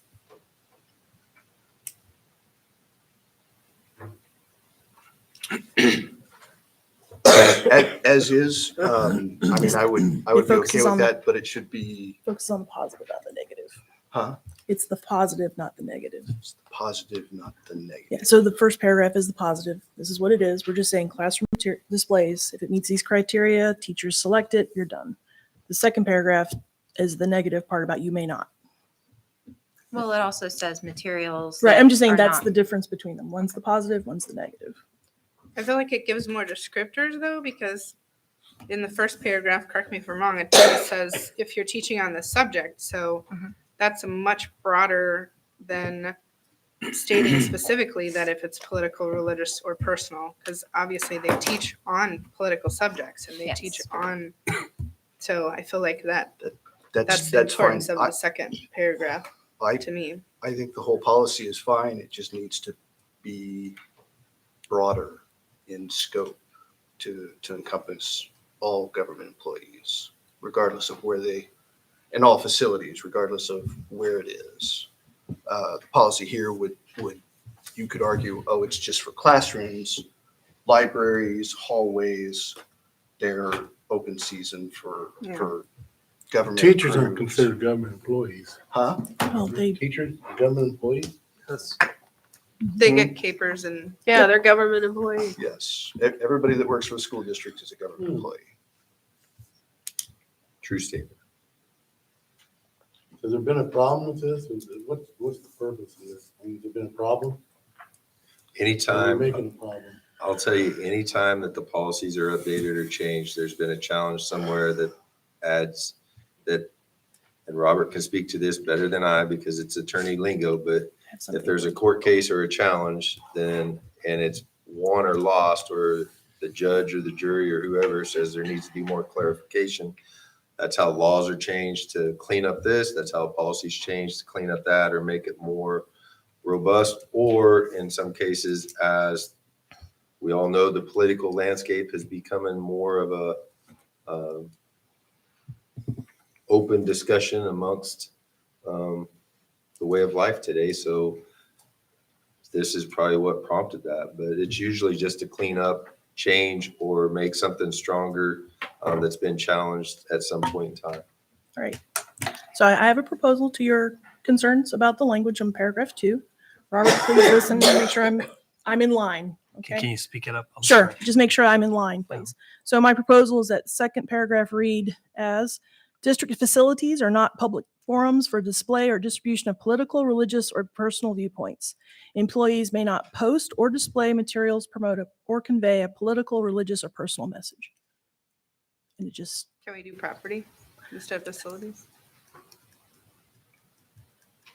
I'm going with classroom. It's a facility, but Robert, I mean, facilities, property, would that be considered legally the same thing? Yeah. I mean, I mean, know yeah, I mean, look, legally we could indict a ham sandwich, so yeah. that all who gets owns the muddled, sidewalk? but. I mean, if you want to say property, that's fine. I mean, property is everything. Or I mean, I facilities guess and I think property. the other idea is, I mean, but it's like you're splitting hairs if you're talking about, okay, well, the football field, I mean, it's our property and it's a facility. I mean, Right, I and don't that's know. I kind mean, of do what we I'm have trying any to fields? avoid, I don't is know. the verbal semantics Yeah, of it's- trying to find a loophole and I mean, if you really just want to cover both, you could say Facilities district and property. facilities and or property. yeah, Okay, okay. yeah. I mean, it's all righty.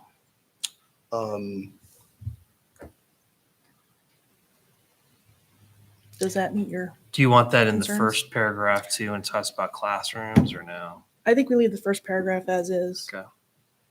Like I said, that's the positive saying this is what it is, but the second one is the negative saying no.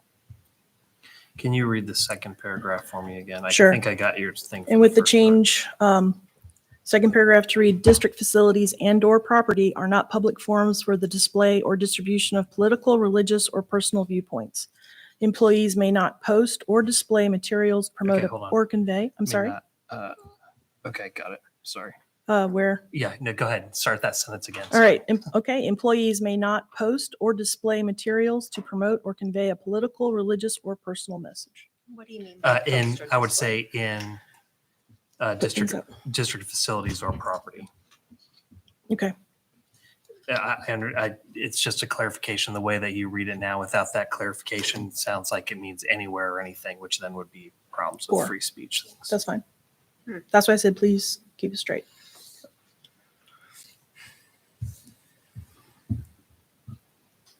Does that address all the concerns? I believe so. Are there any others? What was the difference between posting and displaying what?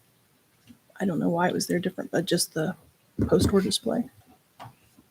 We're not trying to censure our staff when they're not on our.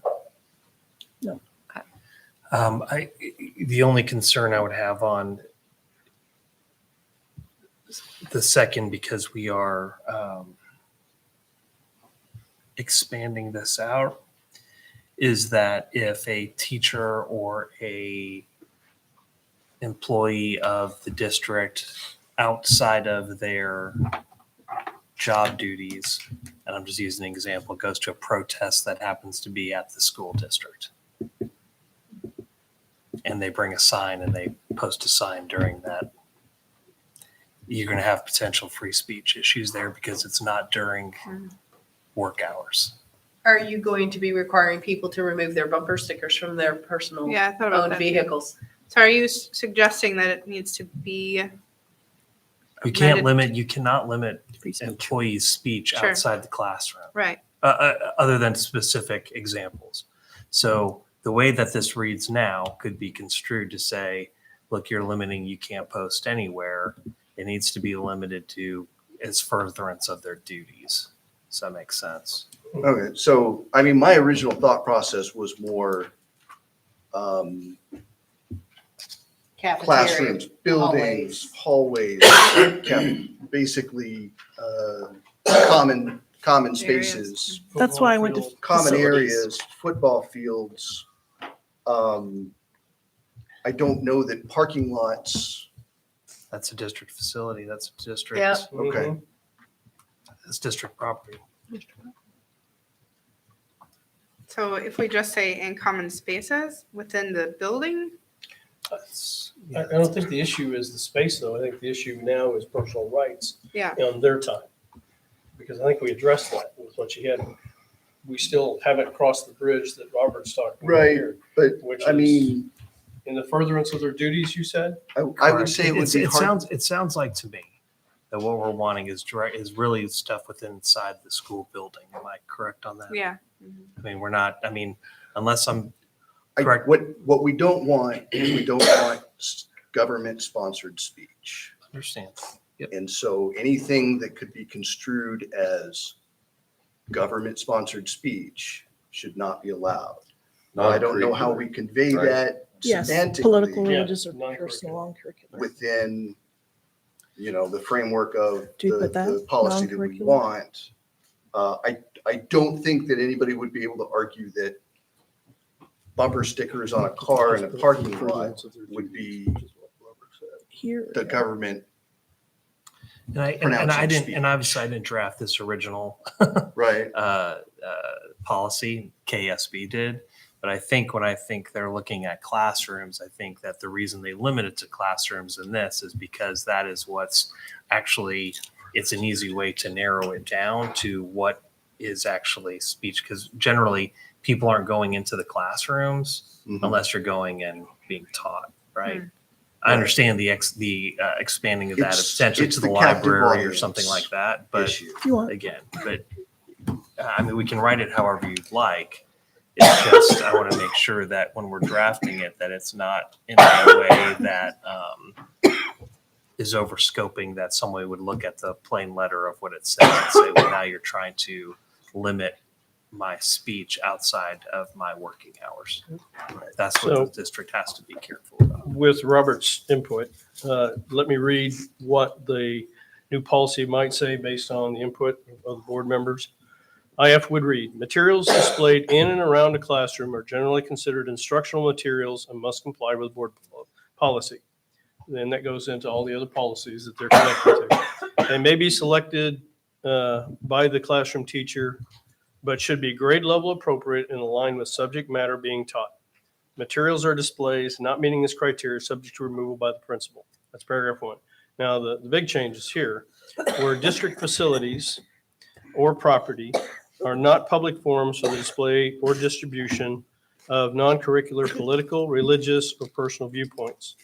Second sentence, in the furtherance of their duties, employees may not post or display materials to promote or convey political, religious, or personal messages.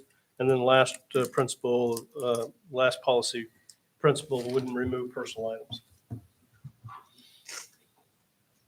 Does that meet all of the items, Robert?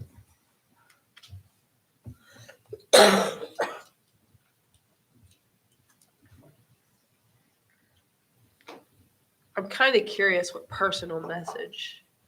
I don't like that word either. I'm just personal that, by because any means. that's personal message.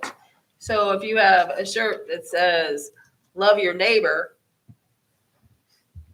because I say so, Yeah, that's a personal message. Yeah, without going too much into it, just reciting law and trying to stay away from Right. going into attorney-client privilege, because we may, and if we need to discuss this in depth, we may need to go into executive session.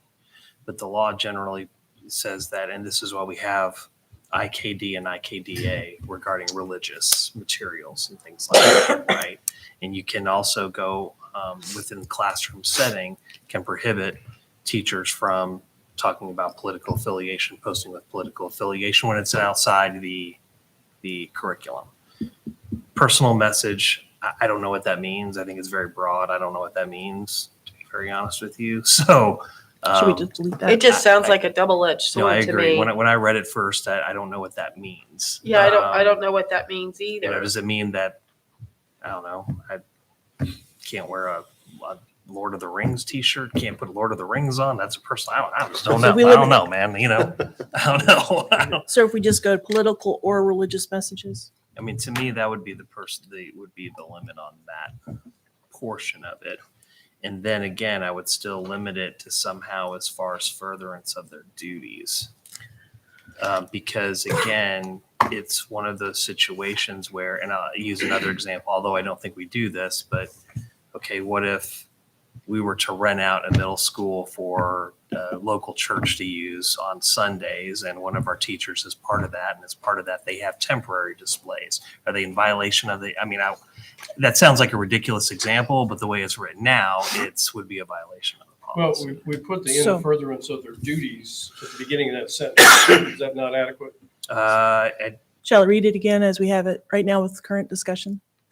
Employees may not, so maybe I missed that part. Okay, Mr. Powell, So we've sorry. got district facilities or property are not public forums for the display or distribution of non-curricular, political, or religious viewpoints in the furtherance of their duties.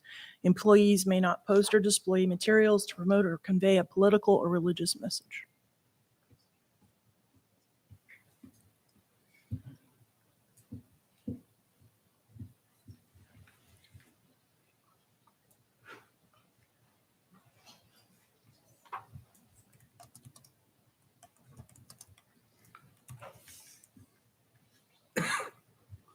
Judy, did you strike the personal before viewpoints? On both. Yeah, she did here. So political or religious viewpoints on the first sentence, and then political or religious messages on the second.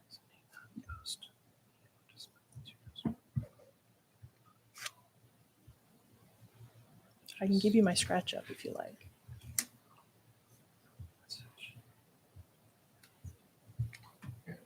And then I would end it with at district facilities and or property.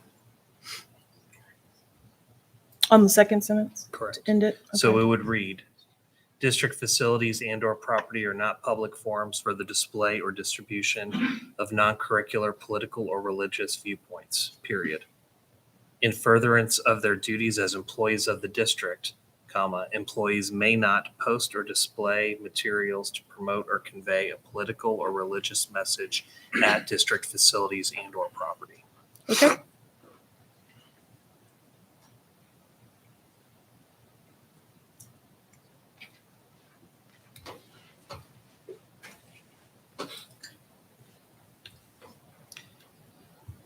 That still raises the question I- I've already you brought know- up by Mr. Goodman about displays on your car. And I don't know if you Well, want to get displays into on a that or car are not. personal property though. Correct, but it's They're still on. You're outside bringing it of on the district school. property. That's the issue. That's the way Okay. that this is written. And when we do this for any employee of the district and they wear a cross, that is a religious emblem. Are we forbidding them from wearing crosses or this- a this- Jewish emblem? It says per their or- duties. This isn't Right, it's not dress code personal policy. jewelry. I'm there's- just saying, I there's mean- already been But I Supreme understand what Court you're saying. rulings on I mean, when you get down in the personal weeds, jewelry. there are people that will go and pick out everything they can just to hem us up in litigation or something.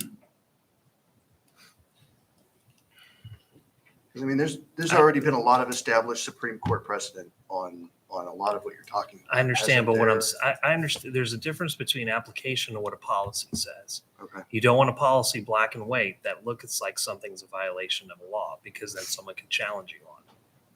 I believe, and again, I'm only speculating, but I believe that is why KASB limited this specifically to classrooms. Because once you start getting into the larger scope of things, Right. Then it just chases it out of the classroom and into the Yeah. hallways. I mean, look, I guess you can say that the argument. That's I my don't wanna- concern, basically, is if I we went into can't- the classrooms, it just Yeah, I can't really, migrates. I can't really go into too much about this on the legal analysis and open session anymore. Okay. I'm not comfortable with that, because we're start getting into attorney-client privilege stuff, and I'm happy to, if we want to amend the agenda and talk about it in an executive session, we can have a more open discussion on that, on risk and everything. But once we start talking about risk and analysis, I can't Okay. do it. It would be a violation of I would be my fine with it. obligations to you as the district, as you're aware. I would be fine with something like that. So to add a separate executive session after non-elected personnel? That's fine, whenever, yeah. Okay. We need to do something with this item. Hold it pending. All right. Well, that's what I'm saying. We can entertain a motion to add an item for We 16. could go into executive session right now. now. Yeah. You could Yeah, just we call could it. just call executive session. Let's do then. that. I'd like to make a motion to go into executive session to discuss more about the IFA classroom displays For discussions with attorney Attorney-client. with attorney-client privilege. to maintain. And we will invite Robert Hingela and Dr. Rose Second, And it should be Amy Sloan. and Amy Sloan. second. All right. We have How a much motion. time 10 do we have? minutes, 15? Longer. 10? Where would you like return to in start? 15 minutes at 8 o'clock. Fine. All right. We have a motion on the table to go into executive session by Ms. Murphy, a second by Ms. Reed, to discuss board policy IFA with Mr. Hingula and Dr. Roth. All of those in favor? 7-0. Thank you. We'll return at 7:45. 8 o'clock. Or 8 o'clock, sorry. 8 o'clock, sorry. Okay, so we are not going to make a vote on tonight. However, we have edits to the new policy IFA. I'm going to read it in its entirety. And when I'm done, Jake, it's all yours to read my scratch. Okay, so IFA, materials displayed in and around all school property, including but not limited to classrooms, are generally considered instructional materials and must comply with board policy. They may be selected by the classroom teacher, but should be grade level appropriate and aligned with the subject matter being taught. Materials or displays not meeting these criteria are subject to removal by the principal. District facilities and/or property are not public forums for the display or distribution of non-curricular political or religious viewpoints. In the furtherance of their duties, employees of the district may not post or display materials to promote or convey a political or religious message at district facilities and/or property. This policy does not require a principal to remove photos, decorations, or other items from a teacher's desk or surrounding area as long as the items do not disrupt the learning process. The purpose of this policy is not intended to restrict or inhibit any individual rights of any district employee, including but not limited to free speech right. So that's as we have it. It's going to come back out in the Friday update, and please make sure you let folks know if you've got other issues or inputs, so that we can get those resolved for the next board meeting. Yeah, and that last right should be plural rights. Plural rights? Yeah. Okay, thank you. All right. Right on. Okay, moving along. So that's going to go for review. All right, item 12. Okay, Committee of Food Service Contracts. So at this time, as the board president, I'm going to appoint fellow board members, Ms. Murphy and Mr. Carney, to serve on the committee to review proposals and presentations. Dr. Roth, please appoint up to 12 district staff and students to be part of the committee. And Mr. Carney is going to serve as the committee chair. RFPs will come in March March. 20th. They're due March 20th, so the committee will meet between March 20th and April 10th. And the board would have final decision April 10th to move forward with any selected contracted services or remain the same at that time. Okay, so Ms. Murphy, Mr. Carney, thank you. Thank you. All right, item 13, Superintendent's Report. Dr. Rose. Yes, pass out a couple things. This is two sheets. They're together. So we've been talking a lot about the alternative school and what that would look like. This would be the kind of the parameters of assignment to the alternative school as well as the exit on the backside. And so what I want to convey to the board is that this will be a living document. This is the structure to get us going. As we see that if it works or we need to make changes, we'll identify, bring to the board. So you will have all of our challenges as well as our successes as we move through the program. What we're asking to do is we have found a teacher. We're excited about that.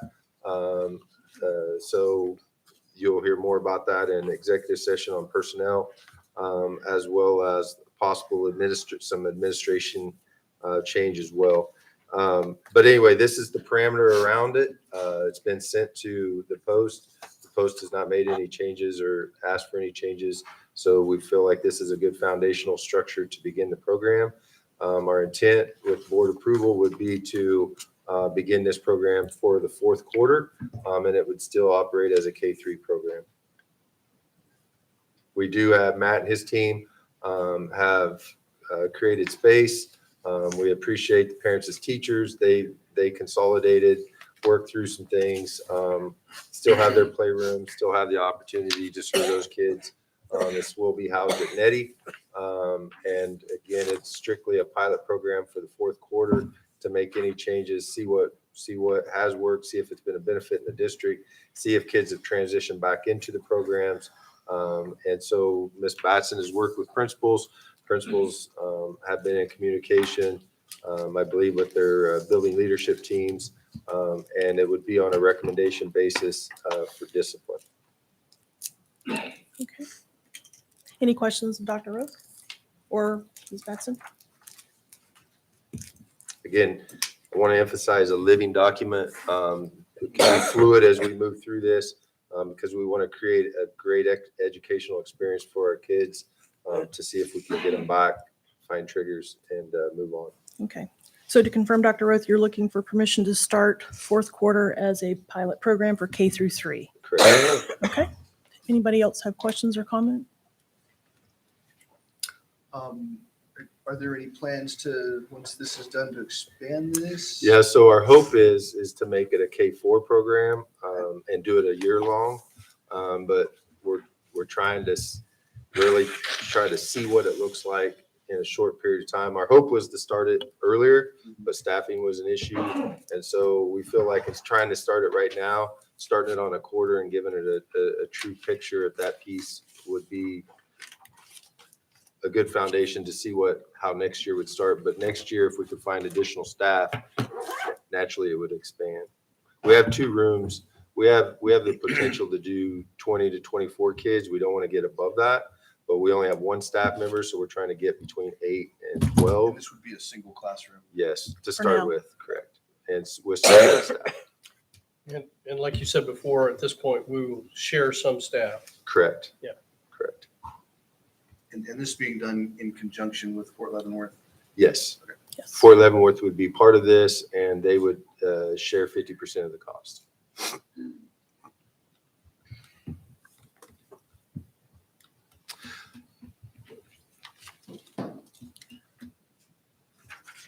So Madam President, I move that we authorize the district leadership to move forward with the alternative school for fourth quarter as presented. Second. all right, we have a motion by Mr. Powell, a second by Mr. Goodman to go forward with the K through 3 pilot to start fourth quarter as presented. All of those in favor? 7-0. Thank you. It was a no. Oh, you were, 6-1. no, sorry. 6-1. 6-1. I thought I saw your hands. All right. Item 14 was removed. So item 15, executive session for non-elected No, I'm person. not I'm done. sorry. Sorry. Oh, okay. I'm so sorry. As hard as it is for Nope, me nope. to say and to look at Mr. Powell's t-shirt, the Kansas City Chiefs did win the Super Bowl. Yes. And there is a parade on Wednesday. Yes. Sorry. And so all of the districts in your corridor, in your region, have called off school on Wednesday. I've told everyone that I'm holding off because I'm a Broncos fan and it's hard for me to recommend canceling school, but I still love my house and I still love my cars that I drive. So I better at least make the recommendation to the board and let the board decide if they want to be on the 50% of the good that likes it or 50% of the bad that dislikes it. So I'm leaving it up to the board to use a snow day for the parade and the festivities of the celebration of the Philadelphia Eagles defeat. That is excellent, Dr. Roth. I just want to clarify that we still have 4 snow days remaining. After this? As of today, we have 5 days that we would be able to use. So if you use one of them, you would still have 4. That is correct. I make a motion that Wednesday. I would like to say something Sorry. first. I do support this. We've done this before. We've done it for the Royals. I do want to say that I find it a bit hypocritical when I sat here and I offered us to be able to do that for the holiday of taking 2 extra days, especially after a loss of student and everybody being so overwhelmed, that was like pretty much a hard no through the board, but how easily it's done for a football team. I understand your concern, Ms. Murphy, but I think just it's wanted 2 to put it separate. out in the atmosphere. I understand, but I think they're 2 separate situations. December was not a lot of good things going on. Got it. But this one is going to be the safety of our students in the classroom, because you're going to have a lot of teachers that are not going to come because they're going to go Oh, to I parade. realize that. We won't be able to have subs. So the issue here is that we don't have the manning because I know how they'll be this gone. works. We've done it multiple understand, times. But I think you have to It understand the happened 4 years situations are ago different. when they won, and it happened when the Royals won. Understood, but the And we don't situations are have different. Finals looming Absolutely. a day Finals. away. That was the issue. Yeah. I was on board with. Yeah, with it's a different your- situation. timing. It was a completely different situation. This is for the safety of students because most likely we will not have enough teachers or subs to keep the classrooms manned. So I understand the concern, but they're different situations. So, Okay, so so moved. I Ms. think Reed? Ms. She Reed was doing started. her motion. Oh, go ahead. I'll I will give it to I you. will second it. Okay. So It'd be an emphatic in a second. So motion by Ms. Mrs. Reed. Reed. Okay, and Mr. Goodman. I think we should demand an essay from all the people that go to it, the kids. Absolutely. Sure. Get some. Just some- watch their reels. What about the teachers? Can we get an essay? We'll get a Yeah. essay from the teachers too. No. I can grade that. Anyway, so motion on the table by Ms. Reed, a second by Mr. Goodman to accept the 15th of February as a snow day. All of those in favor? 7-0. Thank you. Okay, I should ask, Dr. Roth, do you have anything else? One more thing, the superintendent search, just to remind you and the public as well, that the final deadline for accepting applications for the superintendent is the 15th. Mhm. And you have a special board meeting on the 22nd. Yes. I don't have any information as far as how many candidates have applied or that seek that. That would be something that Dr. Weissman would give you an executive session. But just so you know, things are continually moved forward on that. And the deadline is the 15th with the special board meeting on the 22nd. And Madam President, that's all I had. Okay. Thanks, Dr. Roth. All right. Item 14, still removed. Item 15, executive session for non-elected personnel. Madam President, I move that we go into executive session to discuss non-elected personnel pursuant to the exception of the Kansas Open Meeting Act in order to protect the privacy interests of the individuals to be discussed, and that we return to open session, and we said 15 minutes would be good, so Yes. at 8:27. And the board will invite Dr. Roth, Amy Sloan, and Robert Hingela to the meeting. Okay. Second. Thank you. All right, we have a motion by Mr. Powell, second by Mr. Goodman to go into executive session for non-elected personnel to return at 8:27. All of those in favor? 7-0, thank you. Right on. I move that the board accept the staffing report as presented. Second. Okay, we have a motion by Mr. Powell, seconded by Mr. Goodman to accept the staffing report as presented. All of those in favor? 7-0, thank you. Madam President, I move that we accept the administrative staff contracts through 24-25 school year as presented. Okay, Second. all right, we have a motion to accept the administrative contracts through the 2024-25 school year as presented by Mr. Powell and Ms. Murphy. All of those in favor? 6-1, thank you. All right. Moving on to item 17 for upcoming meeting dates. To remind everyone that Wednesday will be a no school snow day. The 20th will also be a no school day due to President's Day. And the 22nd is a half day of school and a half day of PD. To remind fellow board members, the 22nd will be a special board meeting in here to go over all the superintendent candidate submissions. And the other tentative dates, based on availability of the folks that we asked to come interview, there will be special board meetings possibly on the 27th and 28th of February and the 1st and 2nd of March. That takes us up to our next board meeting on the 6th of March. Okay. Are all of those board meetings executive session board meetings? All your interviews would be executive session, yes. So we'll start in here, then go into executive session. Okay, item 17.2, unscheduled patron input. And we have several. So we are pleased to have you join us tonight to celebrate student and staff achievement, hear informational presentations and reports, and observe consideration of policy decisions and administrative recommendations specific to the Leavenworth Unified School District. We set aside time at each regularly scheduled board meeting to hear from the public. Comments should address board policies or the procedures our administrators established to carry out those policies, as opposed to individual complaints to investigate and resolve. Please understand that while board members will listen to and carefully consider all your comments, board members will not immediately respond to questions either verbally or through gestures, for example, raising hands in response to questions, nor will they engage in dialogue of answer and response during the patron input time this evening. This is not an appropriate time or place for patrons to make comments of a personal nature about any district employee or student by name.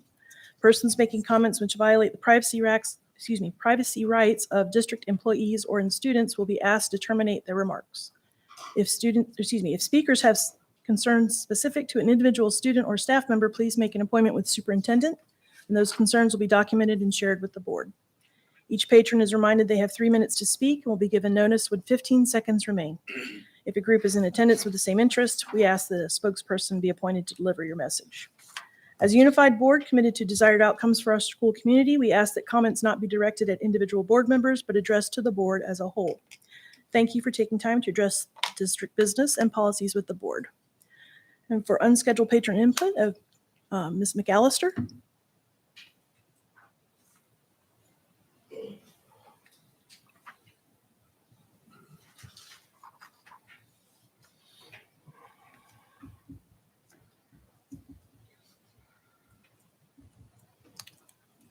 Good evening, my name is Katie McAllister. My name was featured on your staff account report, and I still love science.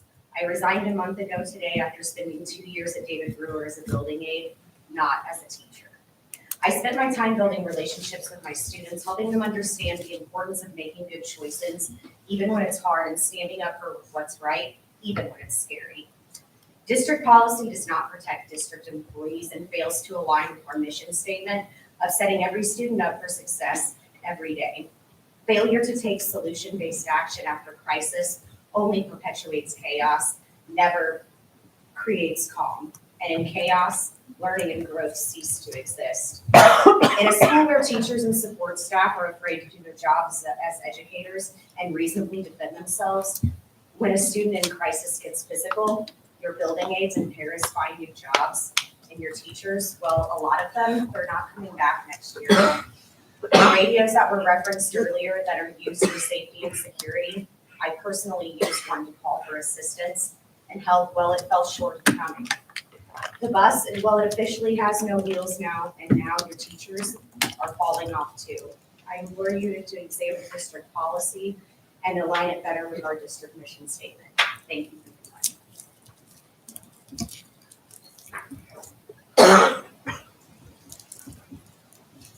Okay, Ms. Wooten. Good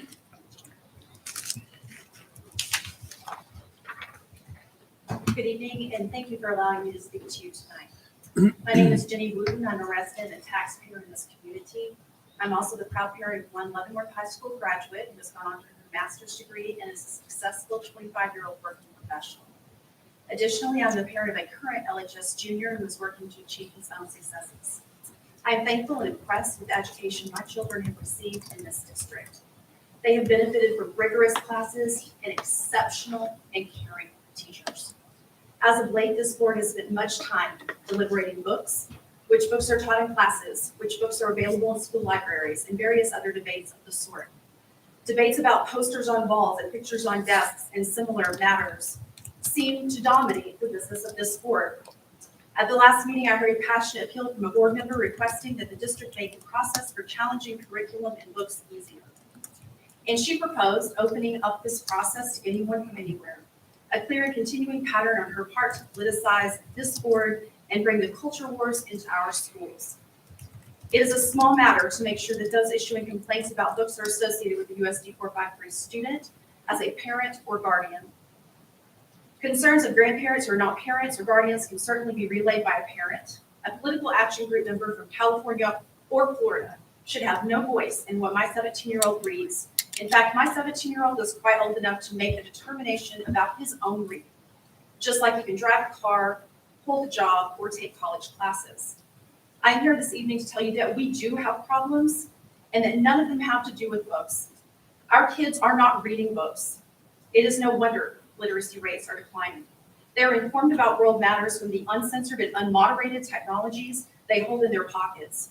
The most offensive content a book could hold is at their fingertips. Students without phones access this content from peers. The book debate has no function other than to politicize this board and to distract from the very real problems that we do have. My child has lost multiple classmates to suicide while he has been at LHS. Problems he and his friends relate to me, such as drug use, mental health problems, declining attention rates, apathy, and lack of engagement, concern me more as a parent than petty, contrived, manipulative, and divisive curriculum attacks ever could. Teachers are the thin red line, and they are holding the line for our kids. They deserve our support and not our attacks. I beg this board to be about the business of solving the very real problems that plague all schools, ours included. Please shut down the efforts to shift public money towards private schools by political special interest groups, some of whom vote on this board. 15 seconds remaining. Please do what is right for our kids and end these political games. Thank you very much for your time.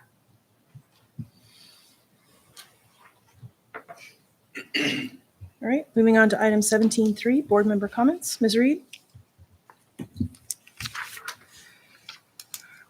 Well, I don't know where to start. I will try to keep it brief. So I just want to give all of the prayers and sympathy that is possible to the family that most recently lost their young son, and so all of the students and staff members that were involved with that loss, as well as the other losses that we've had this year. And I want to thank everybody that's reached out to me, teachers and conversations I had even today with some of the extended family members of that student. And my heart just goes out to everyone involved in that situation. I want to thank Representative Proctor for his donations to David Brewer, and a special thanks to that principal there. She was a wonderful host. And I also wanted to thank Joanna Schultz and the vice president of the NAACP for the conversations I had with them this week that I felt were productive. And I really value Ms. Schultz's representation in the community and her relationship. I think that's it for me today. Mr. Goodman? I want to reiterate what she said, drawing special attention to the staff and letting us know in timely fashion about the loss of one of our students. I personally saw all of the outreach that was done. I'm glad that we have such an apparatus in place to help not only the students or the teachers, but also the students in issues like that. What else? Grateful for, again, continuously amazed by the staff. Love the staff because I personally see it with my kids in how all of them go above and beyond what I would say is their job. All the after school hours they put in school hours and then they put in after school hours to drive kids to shooting events and to wrestling matches and to ROTC programs and all the other sports and extracurricular activities that happen. So can't give them enough praise. Would love to give them more money if we can spend that. I understand we're kind of on a fixed income. So whatever we can do to facilitate that in light of the current financial issues our country's going through, I'd love to see more movement on that. And beyond that, I don't have anything else. Great, thank you. I think I've talked enough today. Thank you. Ms. Murphy? I got to echo my heartfelt condolences to the family of the young man, all his friends, all his teammates, his educators, staff that have been around him, church family. It's just too tragic beyond words that something like that could happen in this community. So I just, words really don't cover anything. I can just offer what some may consider hollow prayers and thoughts, but mine are genuine. We've got a lot of great things to look forward to. I mean, I'm looking at the calendar and next week's President's Day will already be over halfway through February. And then we have March, April, and May, and our kids are done. Basically 3 months. And there's going to be a whole graduating class and another one getting ready to step up to take the standard of ninth graders as the other ones move up their rankings. Please support our kiddos. Please support our educators and our staff. Please parent your kids. Ask them questions. Find out what's going on. Sit down and have that conversation at the dinner table. You might find out a lot more that's going on that you may not necessarily know about. And then once you have those conversations and dialogues, then there can be changes on things that could be done to be more accommodating. Thank you, Ms. Murphy. Mr. Carney? No comments. Right. Thank you. Ms. Wells? I do not want my silence to be viewed as agreeance with my fellow board members on a lot of things. I feel like we as a board are moving towards not providing a good educational community for our students or our teachers. Even though we say we're in it for the kids, our actions do not back that up. We are trying to micromanage our teachers, take away any of their freedoms to engage our students in discussions about anything outside of the curriculum. And I don't see how that is going to help our students prosper into functioning adults who can have conversations and disagreements and know how to do them effectively. Yeah, I don't agree. I'm done. Thank you. Mr. Powell? I had some discussions with another board member earlier about the student deaths that we've had. I just want to say that I support the staff if we're in a very difficult time with 3 kids so close together, different reasons each time, but still they affected everyone that their lives touched. So I would offer that maybe we need to look at taking a little more in-depth look at how we can, whether through assembly or whether through small groups or whatever else, that we can give these kids an opportunity to express themselves because they need to address this. And I'll just leave it at that. I'm not dictating anything, but I think that we need to take a hard look at that. There has been a significant amount of loss. So the second thing has to do with the alternative school. One of the things that we have to take a look at is, are we giving the students the outcomes that parents should demand of our school district? And we know that we're going through a really difficult time with our students, certain student populations as it relates to getting them engaged in the school, getting their behavior regulated. And we need to establish a classroom environment that teachers can teach and the kids can feel safe in. And so we've talked about this alternative school, but I just want to say thank you to Dr. Roth in leading this effort and to ask the community to help us find a way to support this as we move forward. If there are requirements within the community, because if we don't, these kids, of course, we're starting in a very small shot group to try to find out what success looks like. But ultimately, the same kids that we're going to be sending to the alternative school would be out of school, and that's not what we want.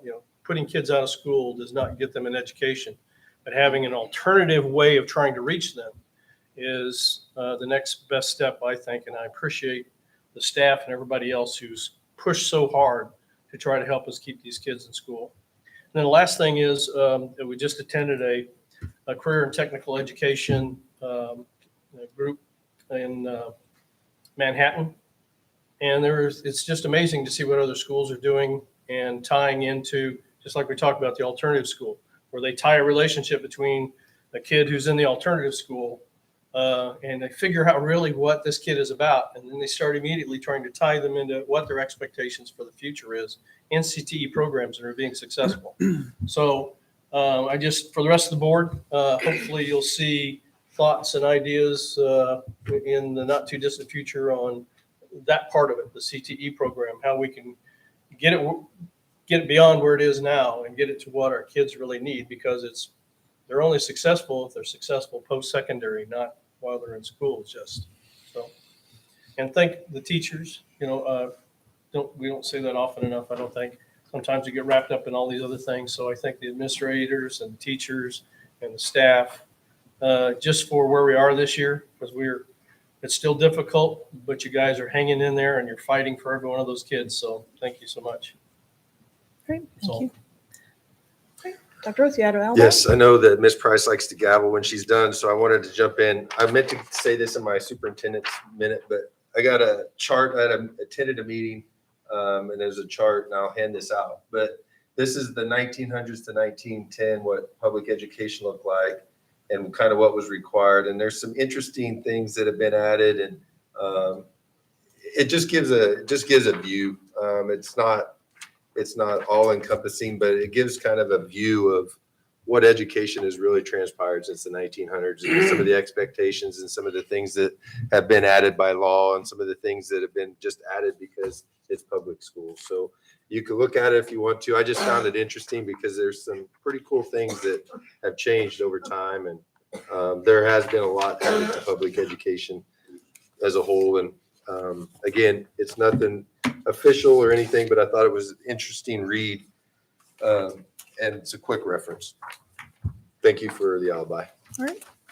I didn't want Brenda's hard work to do. Absolutely not. We appreciate all she does too. So I know that all kinds of places to go tonight. Our winter sports are winding down. There are only a handful of ball games left, or meets and such. That means spring sports are gearing up. It means it's warmer weather and kids are going to be more outside. Please keep your eyes open, because over the winter you get used to just doing your thing and you don't pay attention to where kids are out there. So please keep your eyes open and please keep them safe. I know a couple things on the calendar are coming up that haven't been brought up, but our JROTC is hosting a drill meet here on the 25th of February. If you want to come and see what's so awesome about our kids and their drill teams, please come out. It's going to be quite a day. And then the 3rd and 4th of March, the theater program is doing Shakespeare. I believe it's their military appreciation night. So that's also a good reason to come out and see our kids, because they do work hard and they are awesome. It's always amazing to see just the talent that all of our kids share and provide to our community. The loss of students or any member of our Pioneer family is always hard. And every time everybody brought it up, it's sort of a stab there. But just remember, you keep them alive in your hearts. That's all I can tell you. Our Pioneer family just grows. Thank you to our teachers and all of our staff. I know it's not an easy job, but you go in there every day and you do your damnedest to do your best. And it shows. Our kids are doing great things. So keep up the good work. I appreciate what you do. And I know you have great heart. And that's really what it all boils down to. So I think that's all I have. And so at this time, it's great to be a pioneer at 8:54.